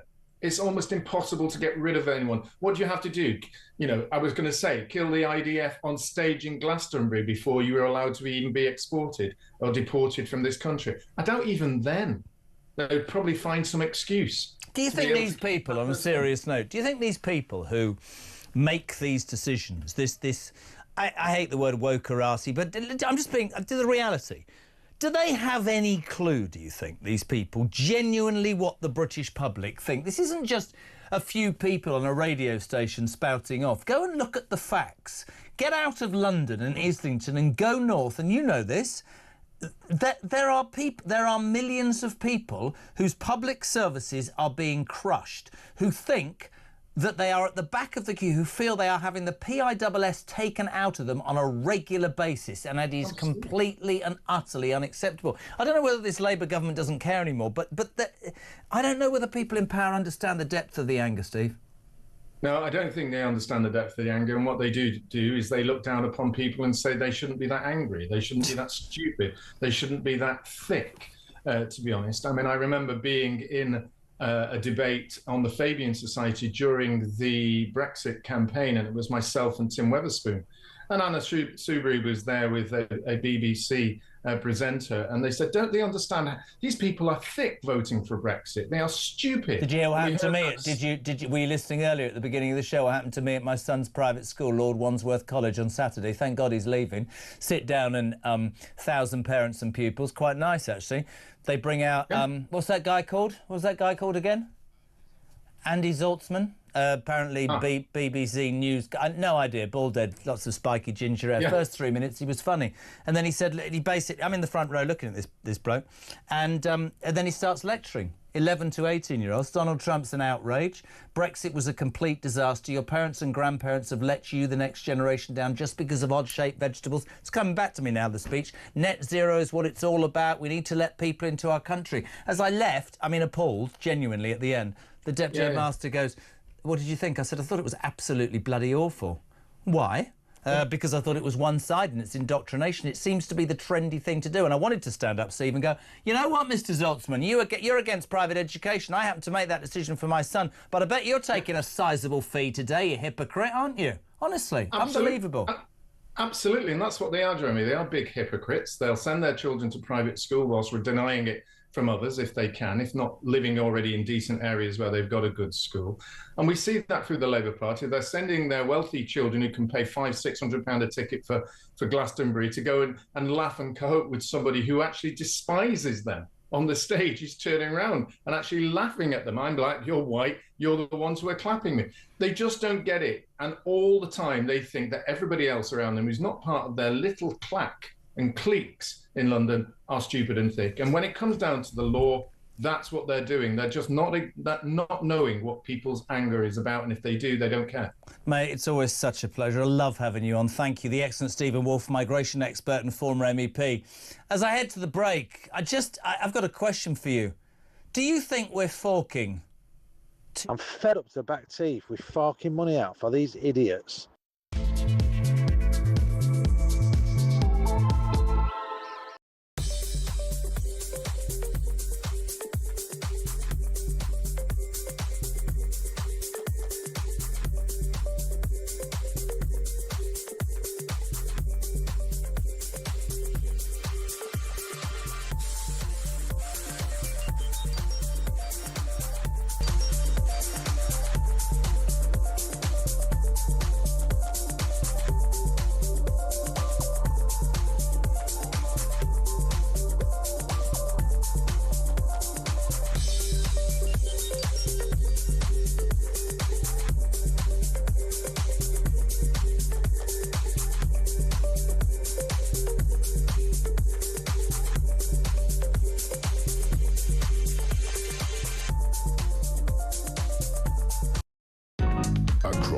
UK.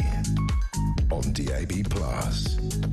On your smart speaker. On your smart TV. And on your side. This is Talk. Just say something, right? It's my 60th birthday a week today, and this weekend I'm supposed to have lots of celebrations, and after 16 years of solid sunny weather, it's going to pee down all weekend. What is the point, Ryan? It's going to wee down all weekend. 5:45, we're live across the UK, 0344 499 1000. Kevin's in Hertfordshire. Kev, hello. How you doing, mate? You all right? Not really. It's going to rain on my birthday. The country's being completely destroyed by a government that doesn't give a toss. It's all going on. The problem is they're making cuts to us, but really they need to close these hotels. They're spending billions. Yeah. They're spending billions on hotels to migrants without documents. Yeah. Send them home. No, I had a really interesting argument with somebody this weekend about migration. Hello, Amy. And, you know, these poor people, their wives and their children, and they come from war-torn countries. No, they don't. They don't bring their wives and children. You and I both know that they don't bring their wives and children, because if they did... They're all men. They come to this country because it's an easy option, isn't it? We just let them in, and we give them beds. I've seen videos of lorries dropping off hundreds of thousands of beds at hotels to house these migrants. Do you know what do you say to the people who go, "Oh, you're being racist, you're being unfair, these people are coming from difficulty"? What do you say to that, genuinely? But the thing is, none of them are coming from difficulty. Some of them are coming from Egypt. That's not a war-torn country. Yeah, there's problems there, but there's problems everywhere you go. Couldn't agree more, mate. Thank you so much indeed. Let's head to Leeds quickly. 0344 499 1000. Steve, couple of minutes on Talk Drive. What you got? Just quickly, Jeremy, that guy that was the leader of the rape gang made his money literally by prostituting children. Now, we have a thing called the Proceeds of Crime Act. So why has he got any money? Why can he buy an house? I've got no idea. So this is the story, if people are just tuning in. A ringleader of the notorious Rochdale, I don't call them grooming gangs, I call them rape gangs, has built a house in his native Pakistan, despite, ladies and gentlemen, just if you have had a hard day at work in the heat, sod off, despite receiving £285,000 tax-free of taxpayers' money in a battle against being deported. Furious neighbours say they are terrified to let their children out of sight after the 55-year-old was released after serving just 2.5 years of a 6-year sentence. The convicted paedophile was told he would be deported back to Pakistan after completing his sentence in 2014, and he's still here, and it's cost us past £250,000. Are we a joke now, Steve? Yeah, we're a joke. I mean, all those girls, I mean, if you're one of those girls, you're now sat here, no justice. The guy that's done it to you has managed to build an house off your back, literally. Yep. You've got the government paying for his court case, and you're a victim of rape, and we call ourselves a civilised society. It's embarrassing. It's just a joke. It is a joke, mate. Thank you so much indeed for being on. Stephen Leeds, 0344 499 1000. Caroline, absolutely brilliant about Trump revoking that awful group's visa. Serves them right. I wish we had Trump here. This is the news of Bob Vylan. If you are just tuning in on Drive Time, this vile act who called for the death of the IDF, that was apparently allowed to go out on the BBC and Glastonbury, despite the fact there was a trigger warning and despite the fact there would have been rehearsals and run-throughs.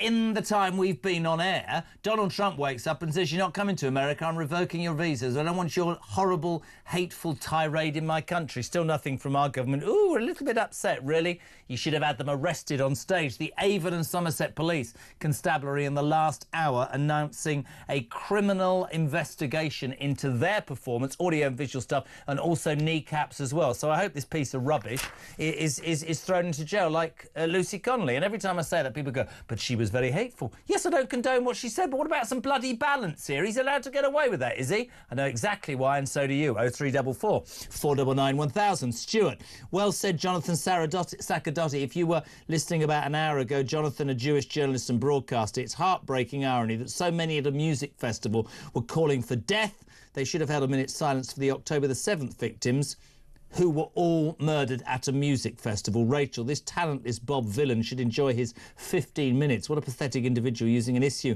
he probably knows nothing about to gain that conversation between you and your Israeli friends as well. Was very good. Sally, Jez, I see Bob Vylan have upcoming tour dates in the UK and Ireland. Surely these will now be cancelled by responsible promoters. Yeah, you'd hope so, wouldn't you? The anti-Semites? Yeah, you're going to have them in your theatre, are you? Oh, God, great point. Maggie, if Vylan had chanted death to all Muslims, then he would have been arrested immediately and fast-tracked into prison, and the BBC would have pulled the plug straight away. I am beyond disgusted. Peter Stone, good afternoon. I've just sent a complaint to the BBC over Bob the Villain. I encourage your audience to do the same. It's a dedicated complaints page, and it's simple to navigate. Do you know what, Pete? Bless you for doing that, but are they going to listen? Probably not. Keith Forrest, I think the police have been forced into investigating Bob Villain because there was a huge outcry. Yes, and that's the point, right? Without wanting to sound boring, people need to understand that their voices can be heard. Andy, what? Andy Melsby says, he doesn't say where he is.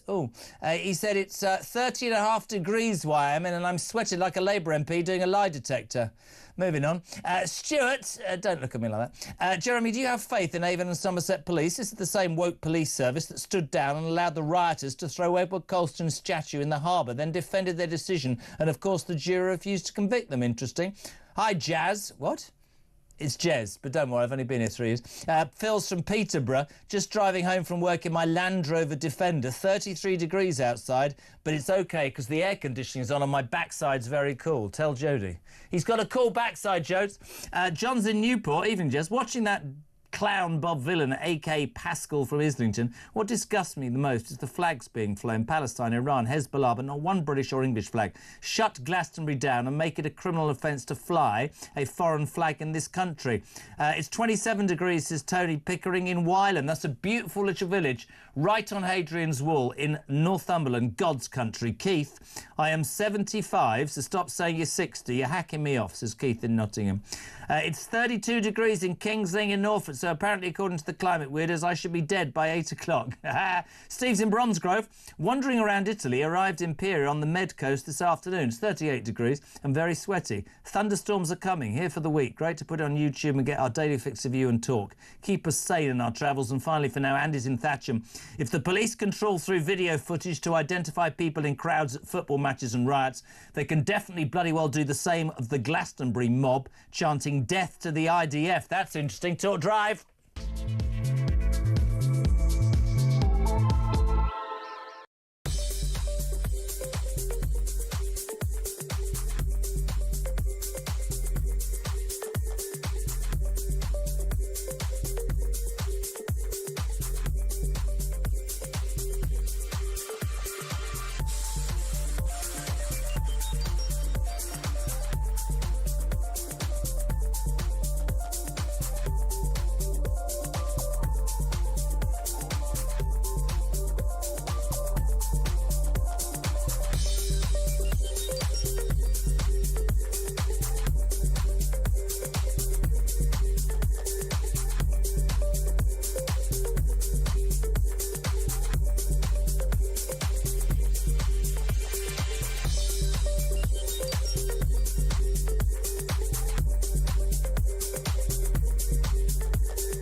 Across the country, the Sun found like reams of bikes, right? Yeah. I had Harry Colan when this story broke, and he said something I think is absolutely right. Yet again, a government goes, "Oh, well, we're going to talk to the companies and tell them," because there can't be a company that employs people. I'd have dragged those CEOs up to Downing Street that morning and gone, "I'm finding you're closing your bloody business down." Do you know what would have been the great optic, right? 6 o'clock in the morning, Home Office, battering rams and the police into those migrant hotels and drag them out and send them home.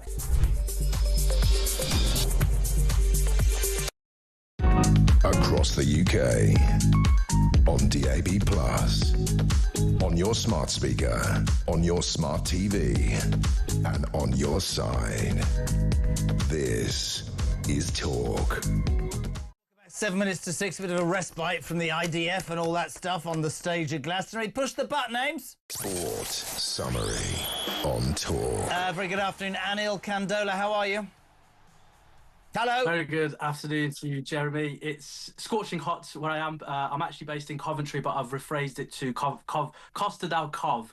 Costa del Cov. Apparently, there's much excitement. I'm sorry to be appearing cynical. That's my phone. Turn the bleep off. It's much they're very excited. There's 4 British winners on day 1 of Wimbledon. They're not going to get beyond the first week. Why are we getting excited? Emma Raducanu, has she lost yet or given up with a bad back? What's happening? Oh, Jeremy, come on. This is the start of Wimbledon. We're meant to be positive. The sun is shining. Everyone's in the mood for tennis. And you're not quite there in terms of your Raducanu prediction. She is still in that first set. I think she's leading just about at the moment. Of course, not long underway there. There's been some brilliant stories already from day 1, despite your hesitation, shall we call it, His Mr. Carter. cynicism. Exactly that. But yeah, so much to get through. Of course, Carlos Alcaraz, defending champion, he managed to get through today, but on a tight match and in hot conditions against Fabio Fognini. Speaking of you know why he's knackered, don't you? Alcatraz, he's going out with Raducanu, right? He's shattered. Honestly, that's what's going on there. He don't want to play tennis. He's obviously dropped the ball, hasn't he? Yeah, I can understand it would distract the best of us, Jeremy. Let's just put it that way. But brilliant. Look, Anil likes Emma Raducanu. Let's just talk about that. Let's just crack on with that, shall we? No, good man. Sorry, go on. Hopefully she'll tune in after a victory today and I can express my undying love for her. But no, look, the heat has been a real big talking point. Look, we know that the start of the summer in this country always means Wimbledon. It's always a great spectacle. But I think it was around 2 o'clock today, temperatures rose to 31.4, which has beaten the previous record on an opening day at Wimbledon, which was all the way back in 2001, which was 29.3 degrees. The players were given ice packs, cold towels, plenty of water to make sure that they can survive in these conditions. I went on the tube earlier, it was about 40 degrees and some idiot had a coat on.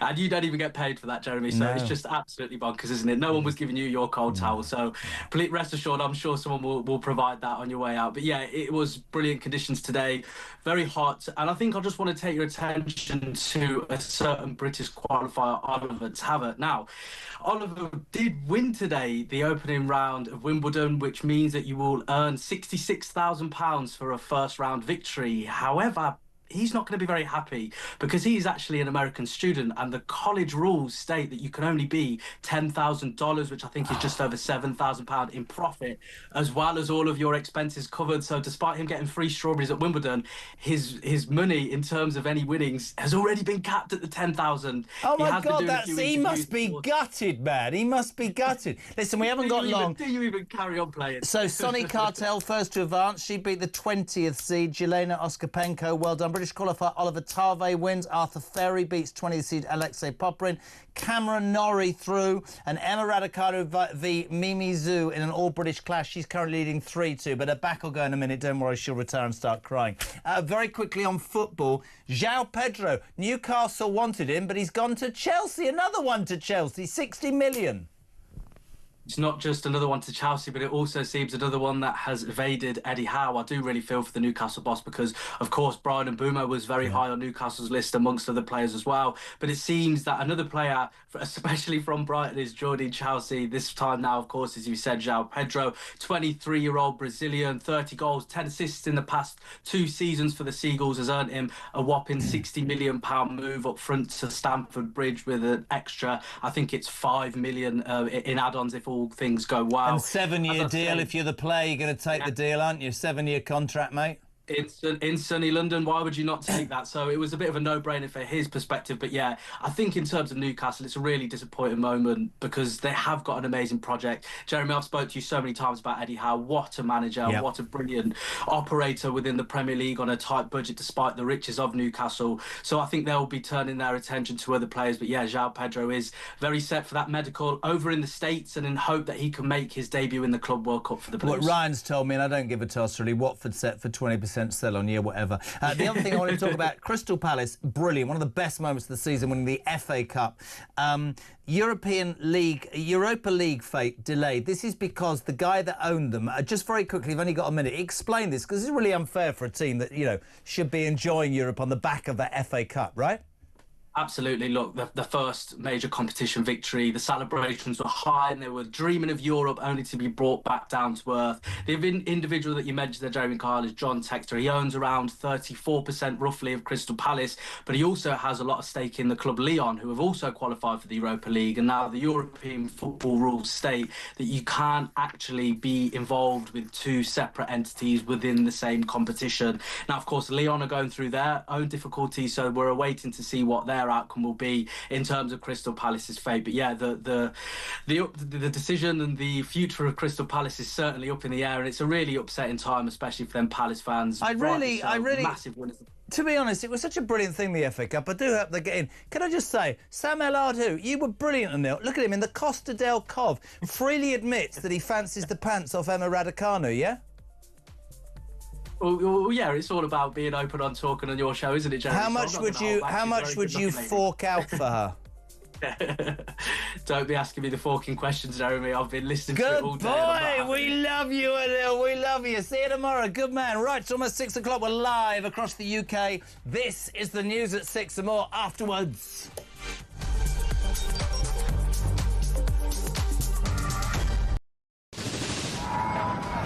We've been talking this morning about a new theme park which is going to be built. The Universal Studios apparently are going to build it in Bedfordshire. We've been asking many of you to give us some ideas for theme parks. Alison in South Wales says in the new theme park at 5 p.m. every day they could have the PIP parade. All the people driving their brand new Motability cars. Instead of the water rapids, you can have a road you go down that's full of potholes in a car with bad suspension and flat tyres. I don't know why they're bothering building a theme park in this country. They're going right, no one will be able to afford to go to it anyway. How about the Rachel Reeves ride, says Terry in Birmingham. You go round and round and vanish up your own deficit. It's the HS2 ride. It travels at high speed for 10 feet, where everyone gets off and into the replacement bus ride. Tickets are £50 if bought 5 months in advance, or £1,000 on the day. There's a strong rumour going round that Rachel Reeves is going to have a kissing booth for this theme park. So what I do, mate, I shove a £5 in a pot and you can go in and fill your boots. Thank you very much indeed, and very generous of you. One from G, who says fast-track entry to every ride for illegals, plus a free night stay in the Parks Hotel and free food. New theme park bumper cars will have to pay a congestion charge, and the funhouse isn't built yet, despite Angela Rayner's pledge to build houses. What about Ghost Train doesn't move because the driver's on strike? Have a good day. This is brilliant for the theme park. How about grow your own cannabis farm? Yeah, that's a good one. An Ethiopian safari park narrated by Angela Rayner, says Gary in Durham. How about that? This sums up the Labour Party to me. The one idea they have to improve growth for the economy is to basically have a bloody big fun fair. It's the type of idea primary school children would pitch, given 10 minutes to come up with something. Well, it turns out, Matt, in Royston, that it's not even their idea. But they're now trying to claim it's their idea, even though it was actually the Tories. They have done brilliantly on breakfast, but you know on Drive you've done brilliantly as well. Downhill slide ride surrounded by ULEZ cameras so that people are fined on exit. Love it. You could have a Birmingham-themed Whack the Rat stall.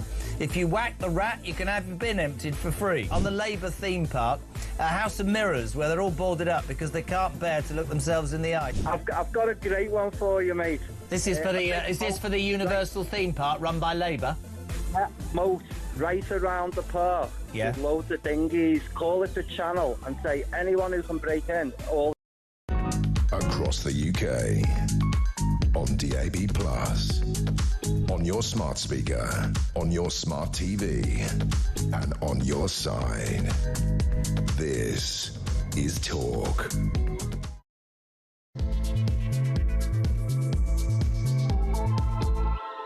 Welcome back. It's gone 6. We're live across the UK on the home of free speech and common sense. This is Talk. Don't forget, this Friday, not that many of us are going to celebrate, it marks 1 year since Labour's landslide election victory. What a day that was. And to commemorate the occasion, Talk has put together a 1-hour special looking back at 12 tumultuous months in Downing Street for Keir Starmer. 1 year of chaos. It's on YouTube. talkTV. Friday from 9 p.m. Don't miss it. Right, 3 minutes past 6. If you want to be on the next hour, 03444 499 1000. Text to 87222. You can also send a voice note via WhatsApp. 03444 499 1000. Linda from Deal. I'm not Jewish, but I 100% stand by them. Hello. This is really interesting. Very quickly. Great show, Jez. Once again, my 1 hour drive home from work has passed in a flash. I'm angered with some of the Avon and Somerset police statement made earlier. They say there will be an investigation. This is about the that vile act at Glastonbury. Bob Vile, whatever it is. Also, it will be an evidence-led inquiry. No, it won't. It will be a political-led inquiry. The evidence is right in front of their faces. They should have been releasing a statement today saying they have a man or men under arrest for a hate crime incident. It will be a political whitewash. You watch my mind. Hello to Michael, who says, it's 35 degrees here in Norfolk and I'm sweating so much it reminds me of kidneys on toast. Wow. Dave says the BBC has always been direct-to-air with no delay across all of their media outlets. They would still have had the option to pull the broadcast. And Liam Birmingham says, do you know that Alex Phillips, before you slag off avocado, has it on her fry-up every weekend? I frankly don't give a damn. There you go. 4 minutes past 6. Now, last week, we were very delighted to have on this show Runcorn and Helsby's new MP and Reform's newest MP, where she spent most of the time, it seemed, flirting outrageously with Peter Carwell. And she said, I'd only come back if I enjoyed it. Sarah Pochin, MP, a very good afternoon. I don't think I flirted outrageously. Look at that map. Look at that map. That's Reform crazy. There's no other political party on that map behind you. What can I say? What can I say? You know, look at this. Sarah Pochin will give you the weather now for the United Kingdom. They are. Move the left arm. It's Reform all the way. Listen. Thank you so much indeed for your time. I've been trying in the last 2 hours on a serious note to control myself because I don't think much winds me up as much as the weekend. It started, if you haven't heard the story, at my son's school, Lord Wandsworth College, where the BBC, some BBC radio guy was the guest of honour and proceeded to tell 1,000 pupils aged 11 to 18 that, you know, Donald Trump was a disgrace, net zero was the future, we should never have left, Brexit was a disgrace. I mean, literally unbelievable. And then it culminated in that vile punk band, Bob Vylan, standing up on stage. And you know, we've played the clip again and again, death to the IDF. I'd love to know your take on it. I know a lot of people were talking at Glastonbury about people were booing Reform. I just think they're all off their heads and are drunk the way they follow this stuff. But the two-tier view of this is beyond, to me, beyond... the reality of this is so awful, Sarah, to think that, you know, Lucy Connolly, whose words I don't condone, is languishing in jail, and yet this piece of, I'll keep my words as nice as I can, why was he not arrested and dragged off stage and thrown into jail like all the far-right people were after Southport? It's so appalling. Well, let me tell you a story, Jeremy, that I had brought to me today. So I'm in London now, but I was in my constituency of Runcorn and Helsby this morning. A Runcorn resident came in to tell me that his brother had been arrested at the same time as Lucy Connolly put out her misjudged tweet. This resident's brother had been arrested, charged, persuaded to plead guilty and was sent straight to prison for 28 months, and he's still in prison. And all he did was put out some hurty words, not even as bad as what Lucy Connolly did. Now, he went straight to prison. He was held on remand and then straight to custody. I'm going to see him in prison next Friday to find out his story. But we all know what the story is. It's two-tier justice. And I cannot quite believe that I spent 20 years as a magistrate in the system in this country, which I was proud of when I joined. But what is going on now? And coming back to these hate acts, because that's what they are at Glastonbury, they are inciting hate, they are inciting violence, and worse than that, they are inciting killing, because we know that NECAP, and I speak with some personal interest in this, obviously, NECAP in the past have called for death to your MP, kill your MP. What did the Met Police do?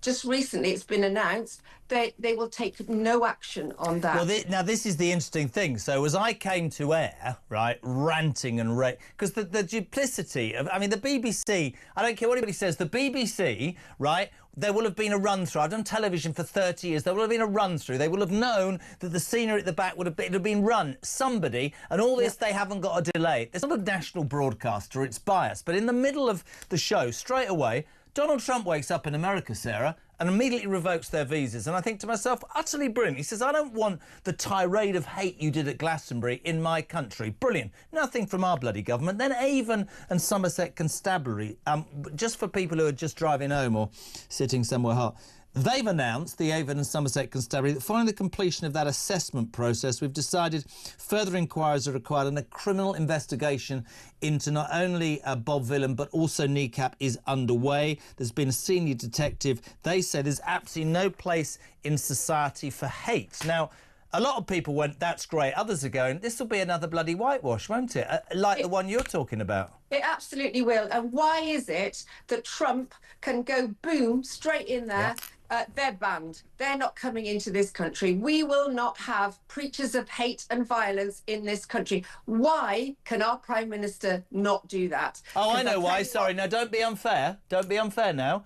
He had his eye off the ball because he was concentrating on world affairs, which is why he screwed up the welfare thing, because he's a very, very busy man, Sarah. Well, you know, let's come on to the welfare benefits in a minute, but exactly. But you know what, Jeremy, even if he'd been at his desk here in Parliament, would he have banned these people? No. We have to have an investigation. Well, how many witnesses do you need? There were thousands and thousands of people at Glastonbury witnessing. Somebody made a really good point. Somebody made a really good point to me just now when they said that, you know, quite rightly, when terrible things are done at football matches and they somehow managed to zoom in and get people and arrest them. Can you explain to me then why they're not doing that for the unwashed who chanted death to the IDF, which is in fact a hate crime? And I mean, I was talking to Jonathan Sacerdoti earlier on, Jewish broadcaster friend of mine. I have Jewish friends I don't like. I asked him whether what Netanyahu's doing is not, you know, creating the right environment. I don't know. But what I really hate, and I don't know what you think about this, is I find all racism abhorrent. But why is it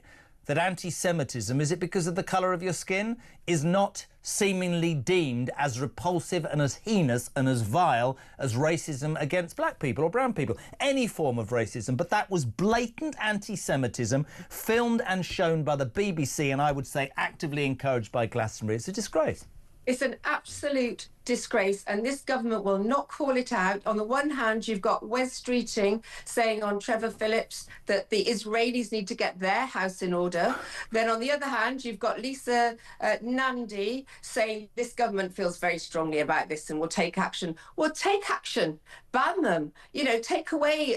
what were they doing on air anyway? But penalise the BBC. The BBC is paid for by the likes of you and me, who, you know, I still reluctantly pay my license. Somebody said to me earlier, so what am I doing? I'm paying for propaganda, Hamas propaganda to be shown across the screen. I'm not paying it anymore. It's like this government. It's like this government, Sarah. We can sit and we can rant and we can rave. It will not be until the British public can vote them out. It will, and for the BBC, who are so up their own backsides, they do not see it. Like the Labour Party do not see it. The British people are very strong and they have a voice. And what's going to happen is people will stop paying their licence fee, they'll stop supporting the BBC, and they will tell this Labour government in 4 years exactly what they think, because we're being treated like idiots and mugs.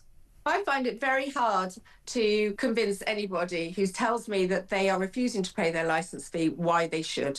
Because when we are forced to see people that want to put Glastonbury on, want to watch the music at Glastonbury, and this is forced down your throats, this type of propaganda totally supported by the left-wing BBC that we know will always promote one side of the conflict and not the other. And I stand very firmly by what I've said before. Israel are doing the world a favour in what they are doing with their actions against Iran, their actions against these terrorist groups. They are doing us a favour. They are standing up and being brave against these groups, which only want to cause the West damage. They hate the West. They want to cause the West damage. Listen, I agree with you completely, and people are tuning in and going, why is it? I do. I don't like what I see in Gaza, but war is not a nice thing. The reason Trump bombed Iran, for all the people who are doubters, is because the mad mullahs in Tehran have financed all those terrorist cells, Hamas, Hezbollah, the Houthis, for a long, long time. And the real sad, angry irony about what happened at Glastonbury is, on October the 7th, I was live on air when those planes flew into youngsters enjoying a music festival. And what happened, I've seen the footage, the atrocities. That doesn't mean that what's happening in Gaza is nice, but that's how this started. And all these people, these activists who jump on the back of something that's really important. I mean, I want to say to most of those middle-class idiots in that field in Glastonbury who need a wash, I don't think they even know what they're chanting about, which is why it inflames me. But I do believe in free speech. I don't like any sort of hate, but it has to be on both sides. That was inciting violence, and he should have been dragged off that stage and arrested. If not, then an hour later, no, we're going to have an investigation. Yeah, right. But you know what? The message has to come from the government. Yeah. The government needs to lead on this, needs to stop this happening. It can stop it happening, but it chooses not to. All of this rhetoric and all of these words that they come out with, Keir Starmer not taking a stance, Keir Starmer refusing to answer my questions in Parliament, and his team. I've asked 5 questions in Parliament in 7 weeks. Not one of them have been answered, Jeremy. Worse than that, they laugh at me, they jeer at me. Bring it on, because I will carry on standing up and asking these difficult questions that this government refuses to answer, because they will not be brave, they will not take a stance on these difficult issues and call out these people that we don't want in this country. And the only reason they won't, and we know it, which is why this man is such an appalling Prime Minister, is he is terrified about losing certain votes of certain communities. And what that says is that he doesn't have a moral compass or a backbone. He doesn't have conviction. He spends so much time pandering to so many different people who he invited into his goddamn tent to win the election that now he cannot move. And let's talk about him. I mean, we spoke last week, the sort of rebellion that was going to happen tomorrow over the welfare benefits. I mean, I don't want to go into detail, but even I'm reading the Sunday Times. The man that leads this country, Sarah, says, and I quote, yes, I think I had my eyes on sort of worldwide, news, and I was very busy on the world stage, and I took my eye off the ball and got it wrong. And I'm like, well, let's face it. And you're the Prime Minister, are you? I'm not even joking. How bad does that sound? It's awful. So let's just deal with the worldwide stage, where he's so big and important on the worldwide stage that the US didn't even think that it was worth telling him that they were going to bomb Iran, for goodness sake. Have you not seen that? Well. Have you not seen the meme now where he stood with this? Brilliant, if that's what it's called. I don't know. He stood with, what's her name? The one from Sky. Come on, help me out. Beth, whatever. Beth Rigby. And they're standing on that bridge. She's got the green top. He's got the green tie, the thingy, and she's going, so you categorically are saying that a US... they're not going to bomb it. He goes there, and somebody's got a stealth bomber just flying past him like that. I know. Do you know what? It's utterly embarrassing, and it shows utter incompetence. But on a national level, here at home, we have seen in such a short space of time, he's U-turned on the winter fuel allowance. He's U-turned on grooming gangs. He's now U-turning on the disability benefit reform bill. His justice stance is all over the place. I've come out very clearly on some of the stuff he's brought out with the David Gort review. It's a disgrace. He's putting women's safety at risk. It doesn't matter what topic you talk about. He is incompetent. He is U-turning. And I know that the British people have no confidence in our Prime Minister now. When that happens... Do you think his party do, Sarah? I don't think his party do at all. And I think when we see the vote on this reform, this disability reform bill, I still think that he's got trouble, because even with this latest amount of concessions that he's bringing in other words, people that have the deal they have can stay on it, but new applicants will find it tougher. Well, let's see what happens there, because reforms say the only way to tackle people that are claiming benefits that shouldn't claim benefits are to go back to face-to-face assessments.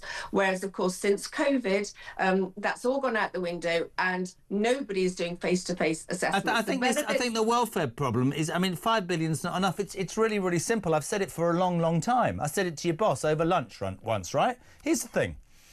I love to be part of a society that says we're going to help those who are less fortunate than ourselves, right? That's great. But there are so many loopholes, and I can tell you that the British public are now saying, hold on a minute, so the thing that I pay in for, I can't get near, and yet you can come into this country and have your backside wiped in all the ways that we've described, and you've got that, and then you've got people taking advantage.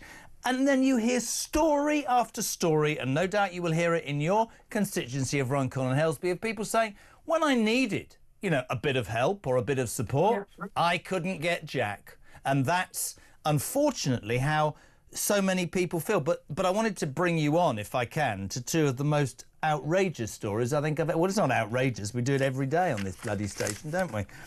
An Albanian burglar with almost 50 convictions has been allowed to stay in the UK after a judge found his crimes not extreme enough. Zenal Beshi, a serious and prolific offender who spent 6 years in jail, Sarah, for robbery, theft and false imprisonment, in brackets, that's kidnapping, isn't it? And he forgot to tell the Immigration Tribunal, and they basically said he's quite a nice man. You could say they're not really serious crimes. Staying. It's an absolute disgrace. The British people are up in arms, and the British people are already getting to the point where enough is enough. This is making a mockery of our justice system.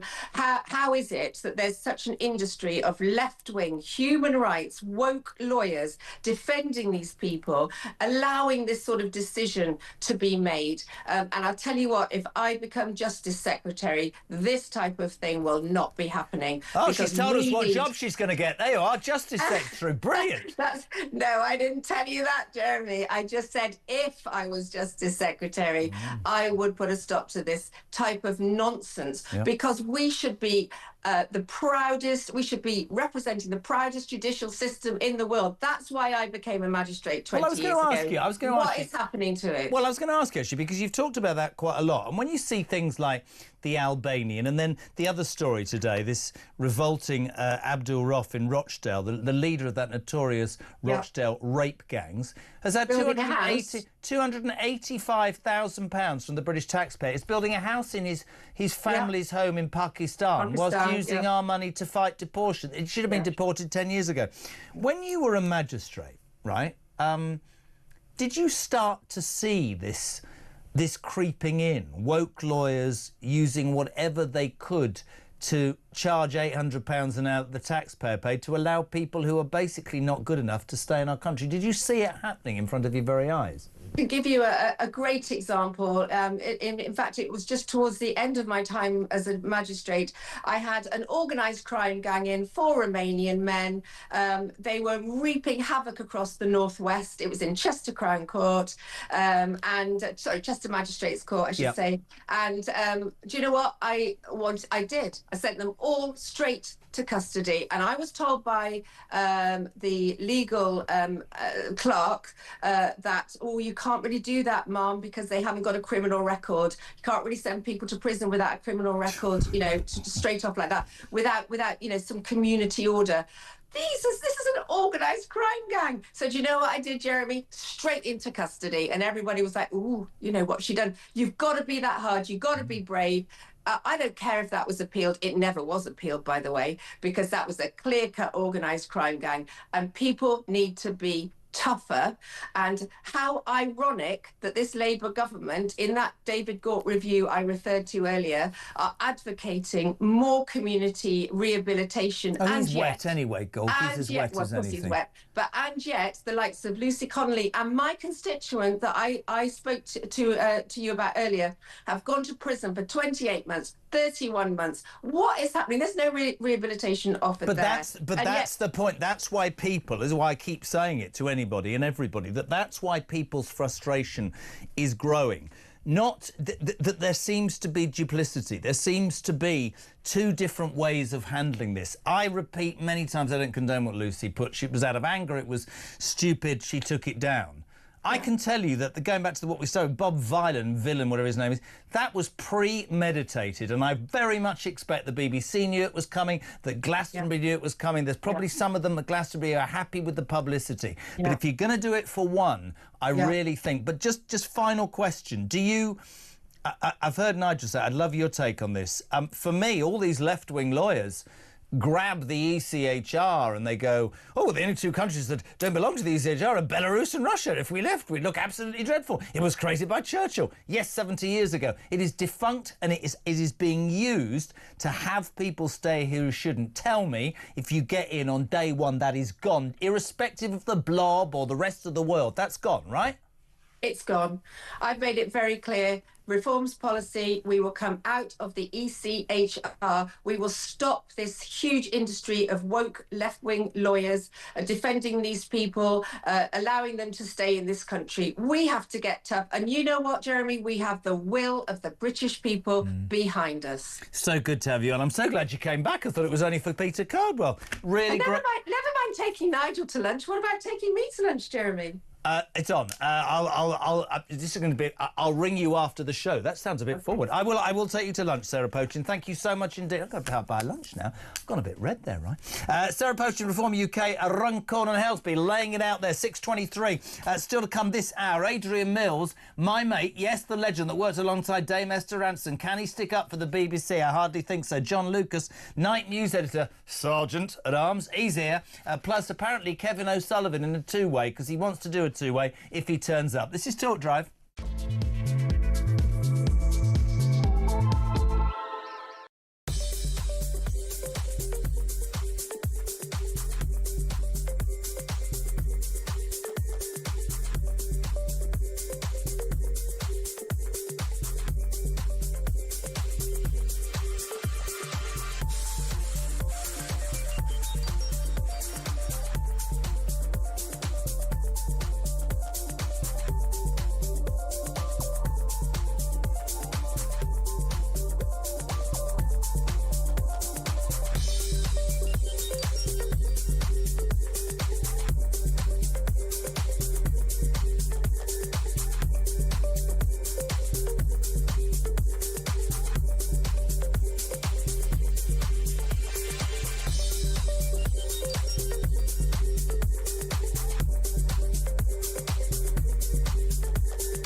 Conservatives for things. They promised stability. They said the grown-ups are back in charge. I was so happy you just couldn't believe. Our work is urgent, and we begin it today. I mean, you couldn't really scrape together a worse gang of misfits to run a dog kennel. Broken promises. Billions blown. Botched U-turns. And Britain is burning. One of the most immeasurably eventful. 1 year in power. And Britain in freefall. It's just been a disaster. 1 year of chaos. Friday, 4th of July. 9 p.m. Across the UK. On DAB+. On your smart speaker. On your smart TV. And on your side. This is Talk. I have to say, it might be my 60th next Monday, but Mosaic, who works on the show, who's amazing. I mean, she is class in a glass, man. She's 21, so that's great, isn't it? So she's here. And what's the boyfriend called? What's he called? Franklin needs to get his finger out of his arse, to be honest. I'm not going to lie, and ask her to marry him. Franklin, if you're listening, son, it is now. Now or never. Forget the house and the plans and all the trips and all that social media, right? You are punching, Franklin. It ain't getting any easier. She's getting keen. You need to ask her. I'll do the DJing in the evening. Roll another fat one at the wedding. You start the car, I'll start the song. 0344 419 1000. Hello to Becca. Jez, give a shout out for my fiancé Adam, 45 today, so a lot younger than you. Why don't you ring him up yourself and send a card? What am I, a public service announcement broadcast? You're going to insult the fact I'm 60. I hate it. Philip Jones. All I know is our governments are fucking... Oh, yes, there we go. Fucking out lots, Ryan. Don't get upset. 0344 419 1000. Text to 87222. We're heading to Somerset. Peter, you're on Talk Drive. Hello. Hello, Jeremy. Yes, hello, Peter. How are you? Hello, my boy. Avon and Somerset Police. Yes. Well, it is going to be an evidence-led investigation. What evidence do you need? Imagine my surprise. Is there any other methodology of investigation other than evidence? No. What do they require? They have full video footage. Yep. They have the president of the USA who was awake for 10 minutes and then banned them from the country. It took them way into today before they even said they were going to commence a criminal investigation. Yep. I fear, like most of the nation, Jeremy, it's going to be watered down by that Attorney General, and it will be a virtual whitewash. This is Lord Herman, isn't it? That's him. That's the one, the man. Yeah, this was the man. I'm not sure he was behind the statue in Bristol of Edward Colston. He was behind Lucy Connolly going to jail for 31 months. Well, he was very much the person there. But they whipped down the statue of Edward Colston, who, yes, admittedly was linked to the slave trade in Bristol, but that was our history. Threw it in the river. Which country ended the slave trade across the world? Yeah, oh, we yeah, did. that's right. Yeah, the United Kingdom. Yes, it was the United Kingdom. Whereabouts in Somerset, Pete? I'm very close to where your folks used to live in Taunton, didn't they? Or Broadway. Oh, in Broadway. Listen, would you like me to just lighten your load for 30 seconds? Pardon? What does that mean? Well, tell you something amusing that will make you smile. I hope so, because Ryan always looks worried. He does this face. He moves his head to the side. Chill out, you book. Yeah, chill out. Chill out. You will about 10, 12 weeks ago, you said on one of your programs, a throwaway line, hey, I know a joke about Bridgewater, but it's not broadcastable. Get off. Yes, you know the joke, don't you? No, I don't know the joke. I'm telling you, I work on hospital radio in Bristol. I've told this several times. Frank Muir, do you remember Frank Muir? Yes, yes. Call My Bluff? Yes. He was the best raconteur in the world. He told this in 1970 and swears it's true. He said, I have a friend who owns a record shop in Taunton, Somerset. One day a little old lady comes in and says, you got that record by Simon and Garfunkel, Trouble Down at Bridgewater. Love it. Get off. Thank you very much, Steve. Good luck at hospital radio. I was on hospital radio once, Ryan. Do you know this? It's absolutely true. That's how I started out, and I got thrown off because I said hello to Iris. It's true. She's a woman called Iris, like my daughter. She's in the gynecology ward, and later on, after her release, they're having a party, and it's Bring a Bottle. And I got thrown off. 0344, it's true. 0344, you see what I did there. 0344 499 1000. Right, 6:30 now. This next guest is a friend of mine who always supports the BBC. Stand by for a big Barney. Adrian Mills, legendary presenter, former BBC presenter. Good evening. I like the way you drag me out every time the BBC comes into disrepute, Jeremy. Yes, thank you. You know I love you, man. Sorry, I can't have this at all. This is unacceptable. And by the way, on a serious note, the Lucy Connolly thing, I don't condone anything that Lucy Connolly said. But she wrote a tweet and is in jail for 31 months. Yeah. This guy is allowed to call for the death of Jews, whatever we think about Gaza. Ironically, at a music festival, when you think of October the 7th, we know, when you look at the BBC, I've had all the delay, demand, it said there was a trigger warning. I also know, and you know, that there will have been a control room and nobody's pulled that. I think the BBC is in big trouble over this. Yeah. I think the BBC are in big trouble, and for once, I'm not going to defend them. What I don't understand, and I generally don't understand, is you've got an artist here, I use the term loosely, that actually has caused, sort of certain disruption in various concerts over the years. So, as you so rightly say, we work in the media. There is always a time delay. If somebody phones up and says, Adrian Mills, I can't stand him, he's an FFF or something, we don't get that. We bleep it out. Well, you could answer this, because Phil Dave, who works here, who was an ex-BBC producer, said that the BBC on everything do not have a delay button. Ah, that's interesting, because I know that when I worked for BBC Radio London and I worked for LBC and I've worked for Talk Radio, there was always a delay button. There was always a sort of 10-second or 20-second, and I've heard it on the radio where there's somebody doing a chat and then all of a sudden you think, well, hang on, where's that gone? See, I don't agree. I'm not having a go at Phil Dave. He's brilliant, but I'm sort of... I mean, listen, we used to do the Jeremy Kyle show. There was no delay button because it was recorded as live and then would be edited, obviously. Yeah. But almost everything I've ever been on, there's been a delay. Not just because of it, but, and I'm with you on that. But Jeremy, it's not a delay button in the van. Why on earth, if the BBC knew this could be contentious, and these people run-through, Aid. There would have been a run-through, man. Yes, so why didn't they just say, do you know something? This concert is going to be shown at 9:15, not 9 o'clock. You've got 15 minutes to run it as live, but you've got a 15-minute delay and time check. And you would understand now why. When you look, and I'm not condoning it, but it's a relevant argument here. Millions of people are saying this, and this is why, love him or loathe him, Trump's woken up and banned them from the United States. Avon and Somerset police are now having a criminal inquiry. The government really, we're not very happy, but we're not going to upset anybody. The truth of the matter is this was this was always going to happen. Glastonbury probably loved it. This piece of crap probably planned this.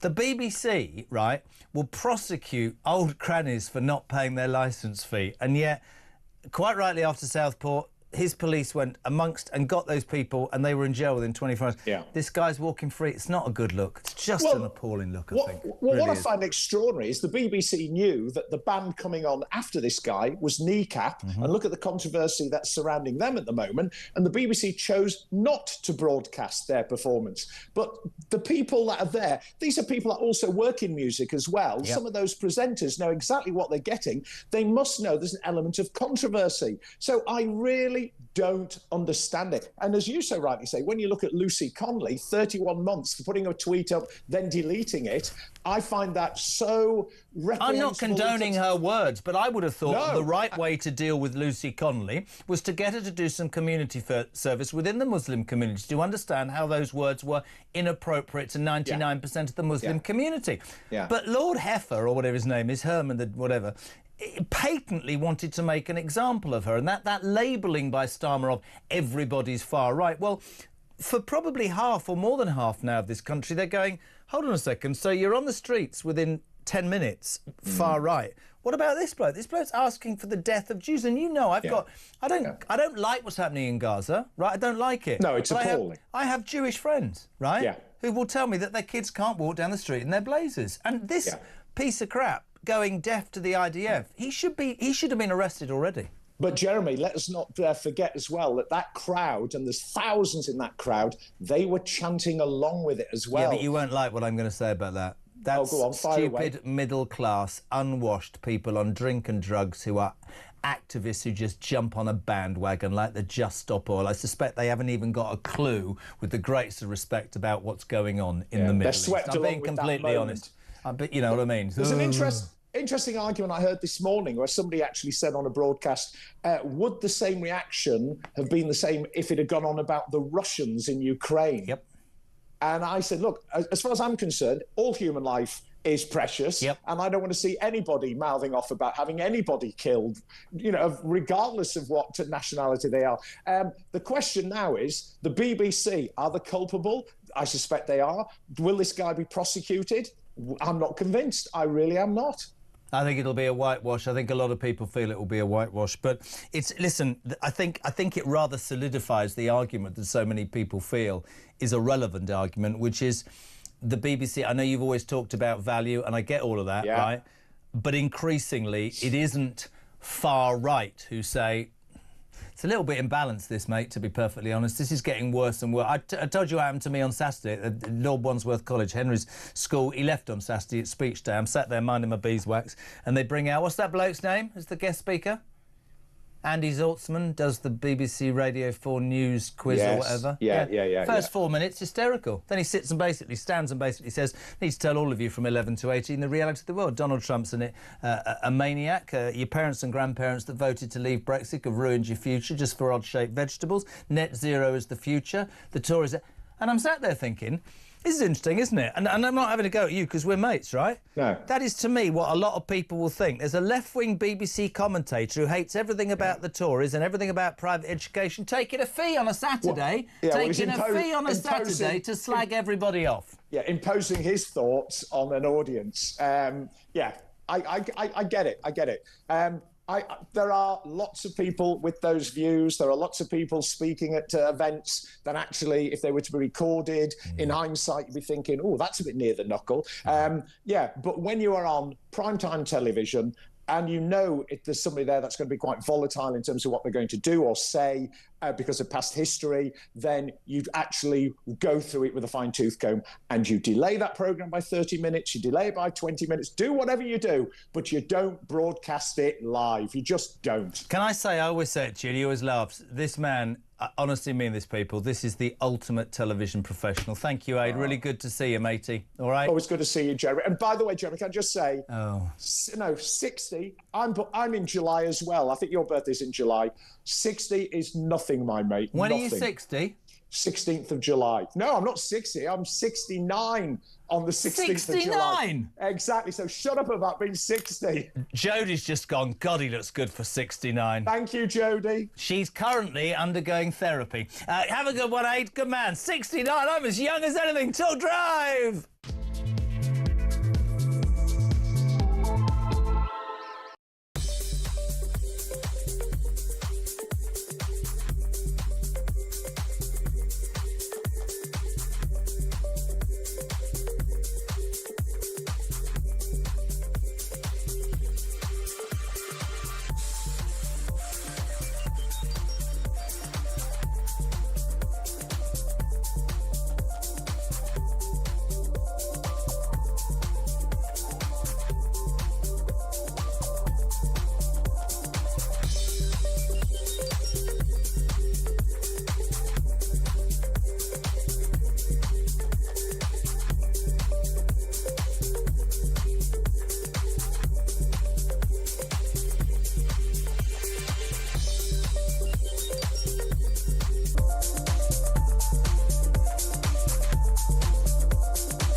the UK.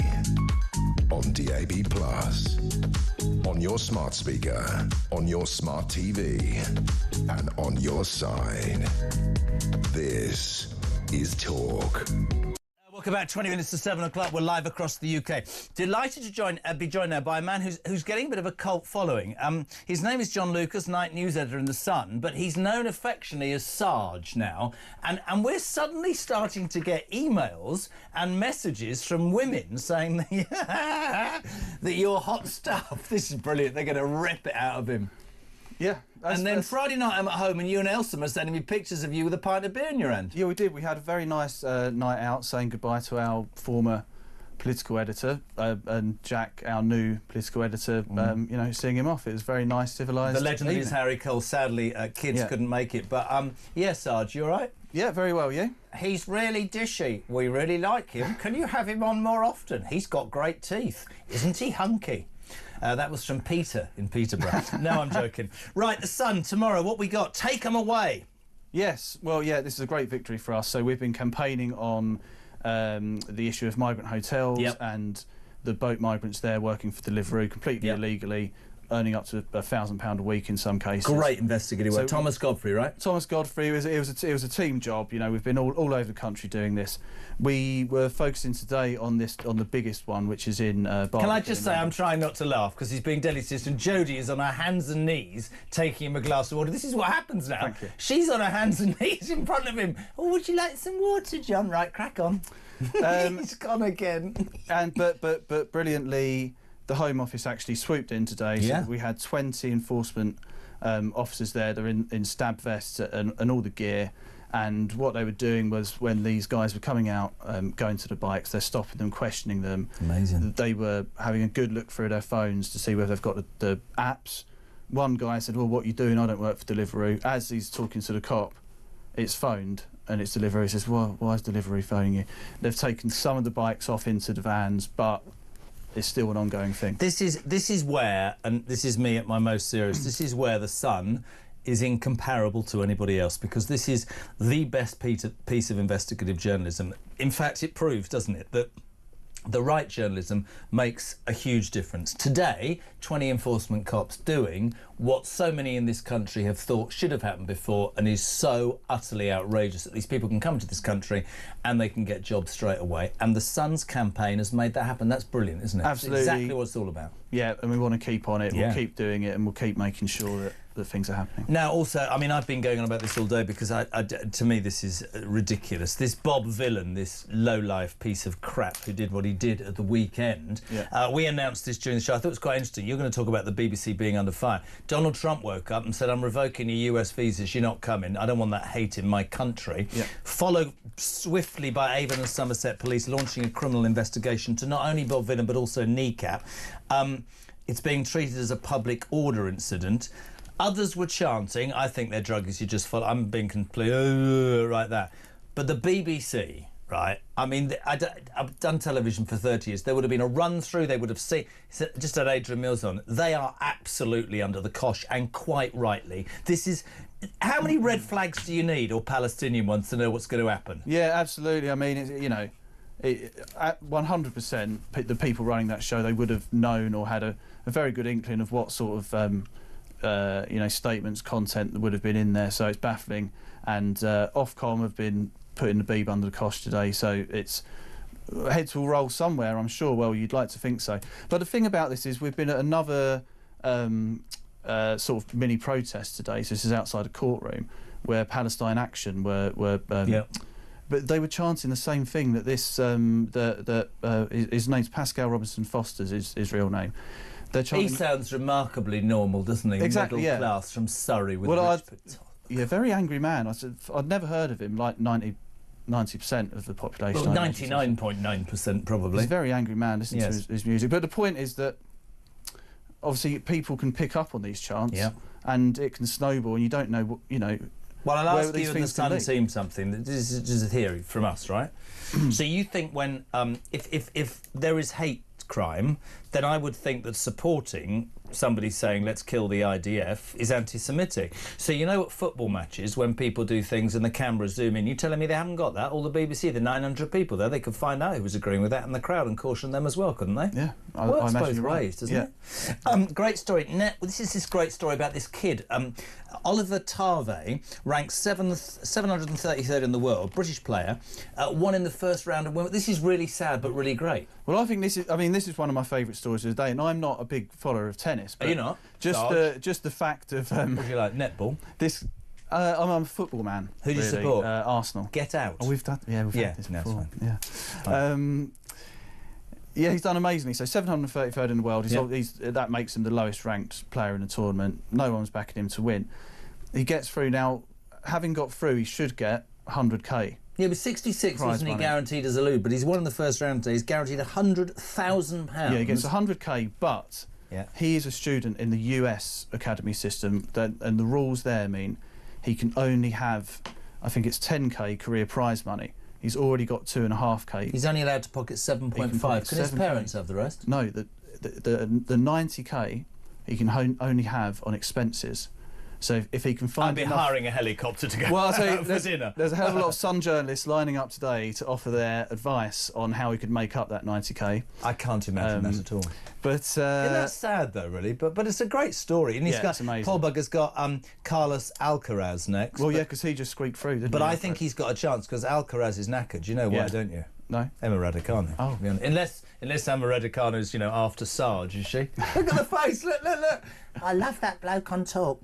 Nightmare on Emmental Street, help me, this is one of these great stories I love. Yeah, so it's long been considered a sort of old wives' tale, don't eat cheese before bed. It's true.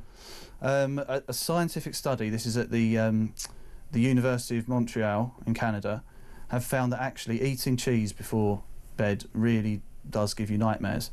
And it's all because it's hard to digest. So we know that people who've got lactose intolerance, suffer with these dietary problems with cheese. But apparently, they've found that actually can stretch out to the rest of the population. And don't eat. If you want a snack before bed, don't make it cheese. And they want lots more money. We all like a cheeseburger though before bed, don't we? Do you know what I mean? Yeah. I mean, on Thursday when you were heavily drunk, Sarge, what did you have on the way home? A kebab? Classic old kebab, yeah, that's the standard. We love that, John Lucas. Mate, you're a legend. Thank you so much. So tomorrow, in The Current, take me away. More of that amazing investigation by The Sun. Today, 20 enforcement cops in stab vests swooping on those migrant hotels in London as a direct result of The Sun's amazing campaign. The Beeb under fire, quite rightly. Avon and Somerset police have announced a criminal investigation into, honestly, do you know what I mean? Like Bob Vylan. Pascal Robinson Foster, you just know he's a middle class. Do you know what I mean? His dad's probably a librarian or something. And also that lovely story about Oliver Tarve, 21, ranked 733 in the world, through to the second round at Wimbledon, wins 100 grand but can't take it because he's a US student. The Sun lining up, tell him how he can make this 92,500 as expenses. Sarge, you back tomorrow? Yes. Where are you off to now? See your agent, sign a deal about a book story about your love life or something like that? I wish. It'd be nice if that comes straight home. Please do message 87222. Do you want more of the Sarge? This is Talk Drive.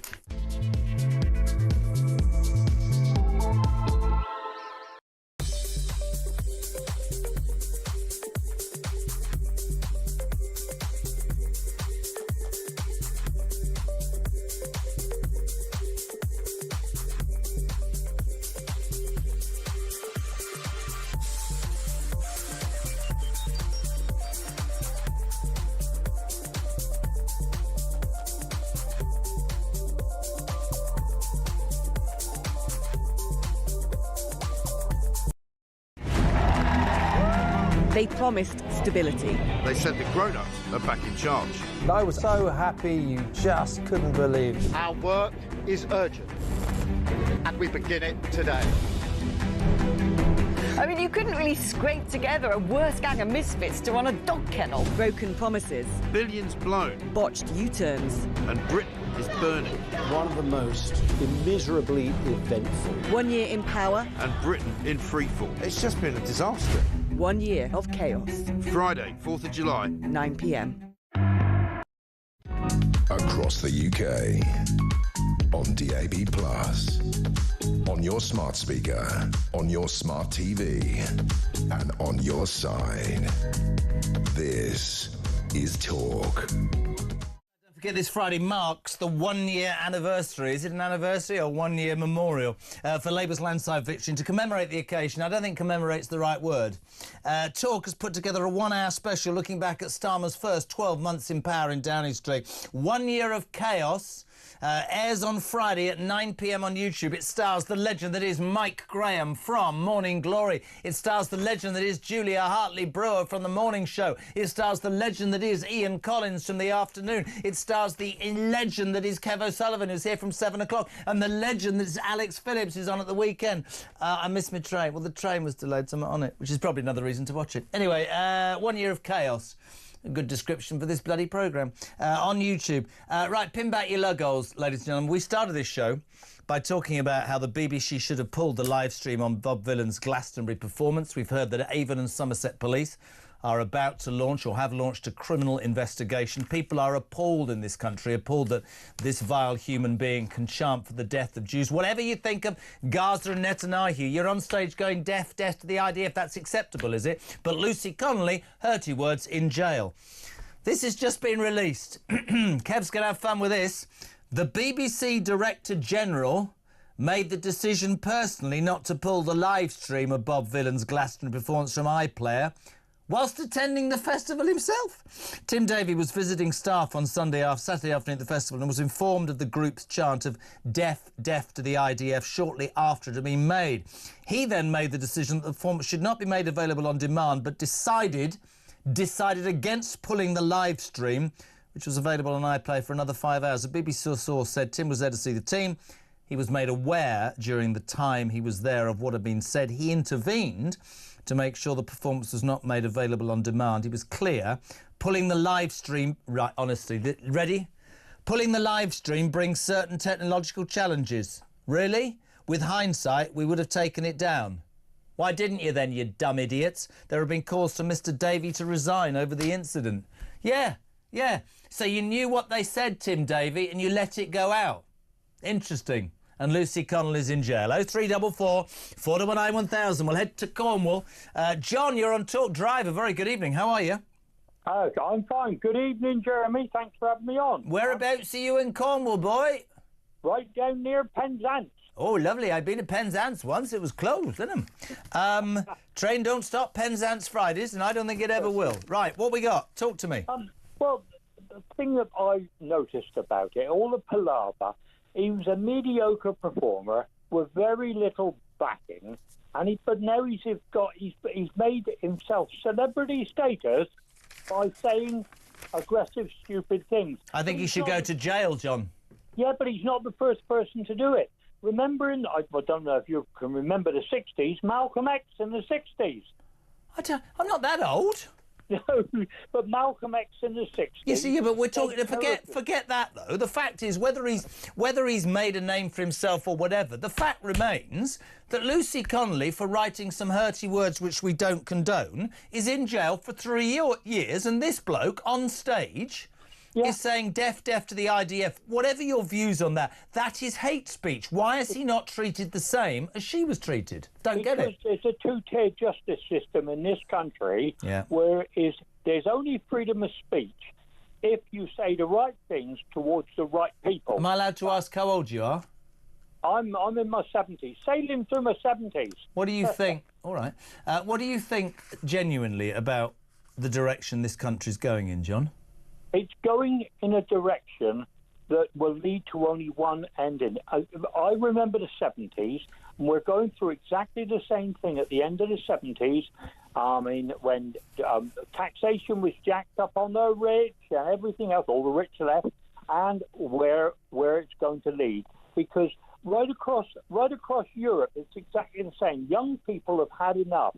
They don't want this society that we've got now, where there's no justice, where you can't open your mouth and say what you want because democracy and freedom of speech means nothing. I'm not sure about young people. I think they're being indoctrinated and they don't actually know. I think that the job of parents and broadcasters, not the mainstream media, is to say to kids there are two sides to every story. I'm not saying that everything that we say or do is right, but I gave the example at the beginning of the show how it's one-sided and it's politically correct to be pro-net zero and anti-Brexit, but there's two sides to every coin. Listen, really appreciate you being on. Give my respect to Penzance. Let's head north to London. Ashley, you're on Talk Drive. Good evening. Good evening, Jeremy. As a Jewish person, I just thought I'd want to give a perspective, and it's not just about the chant of death to the IDF, which is ridiculous, but it's the context that he's used in regards to first starting off about Zionist and his Zionist boss, clearly about being Jewish, really, then into the IDF, and then into Free Palestine from the river to the sea. Inshallah, that's going to happen. So it's then the effect that I've seen on Twitter and on Facebook and on Instagram about the comments about us Jews. Then, it's now started bringing out that the ones that were persecuted in the 30s are now the persecutors. It's the dreadful comments that are made and the effect it has on the Jewish community. Can I ask you a question that I asked Jonathan Sacerdoti, a prominent Jewish broadcaster earlier? And let me make my point clear. I've many Jewish friends and I've been massively supportive and continue to do so. I just want to ask you a question. Do you think that Netanyahu's actions are causing this? I mean, listen, the ones that jumped on the bandwagon, they're off their faces anyway at Glastonbury, but do you think this fear amongst the Jewish community and this rise, it seems, of anti-Semitism is fueled by hatred for Netanyahu and not an understanding of... He's not doing any favours, is he? Well, no. I think that, from my perspective, we all want it over, right? No one wants it. I think that... the use of Netanyahu just as the excuse isn't the excuse for... No, I'm not saying that, because my position is clear, but I'm just wondering whether, the bandwagon jumpers go, oh, look what's happening in Gaza, Netanyahu's a madman, let's hate on all Jews. My big thing, and I said it earlier, I'd love your take on this, I find any racism abhorrent, but it seems that anti-Semitism is politically, or I don't know, socially more acceptable than other forms of racism. I don't think anything's acceptable, do you? And what you tend to find is a lot of these Islamists that are actually online are using it to... from my point of view, look, I'd love a two-state solution. I'd love there to be peace and love everyone to have their own land. You have to ask the question. These people have been indoctrinated over there. And I'm not agreeing with Netanyahu. There's lots about Netanyahu that most Jews will turn around and say they don't particularly like, right? But the people in Gaza, for instance, have been indoctrinated from birth forward for basically for decades. So you've got a bunch of people who are completely radicalised. It's nearly impossible to change their view. They're willing to, the people are willing to send their kids to die rather than sit down for peace. And there's people like Smodrich and people like that. They can sanction until the cows come home because, for my part, they're not particularly great people, right? And I think a lot of Australians themselves will say that. We've also got the situation at the moment, which I think you're like, and you've probably seen this, that there's members of Parliament at the moment asking for a Ukraine scheme for Gaza refugees, where no one around the area is actually offering to take people. But these people are indoctrinated, radicalised, and can you imagine them coming and living in your home? It's you talk about people coming up to to Dover Beach on a dinghy. These people are. It's a very dangerous situation. And listen, don't think me rude, kidder. I could talk to you all day, but I have to shoot. But thank you, and I mean appreciate your call. Thank you, Ashley. Thank you to all your calls. Breaking news: Emma Raducanu through to the second round in Wimbledon without her back going. Now she can go and spend the evening with Alcatraz, who's knackered. Kev O'Sullivan. She's not going out with him. That'd be ridiculous. Well, that's why he scraped through today. Shattered. They've been up all night with each other. How are you? It's a love match. I'm all right, thank you. I'm well. Don't worry. Though, Avon and Somerset Police have launched an inquiry into Bob Vylan. I'm all for these guys. I'm all for Bob Vylan and Kneecap, because Kneecap made me a star. I was in their show. Were you? Yeah. Why? Thanks. Welcome to the news story. Yeah, I was played before they did all their fascist, media haters first, and they played me up going, kneecap, pretty disgusting. So I was played to the crowd. So. God, is that the first time you've been to Glastonbury? Well, it's the first time I've been there sort of in on screen, spirit. Yeah, rather than doing a job. What you got, buddy? We're going to be doing that. We're going to do Bob Vylan. I think... Donald Trump's revoked. That's good, isn't it? I think that Tim Davie, the pretty disastrous BBC Director General, who's done nothing but stagger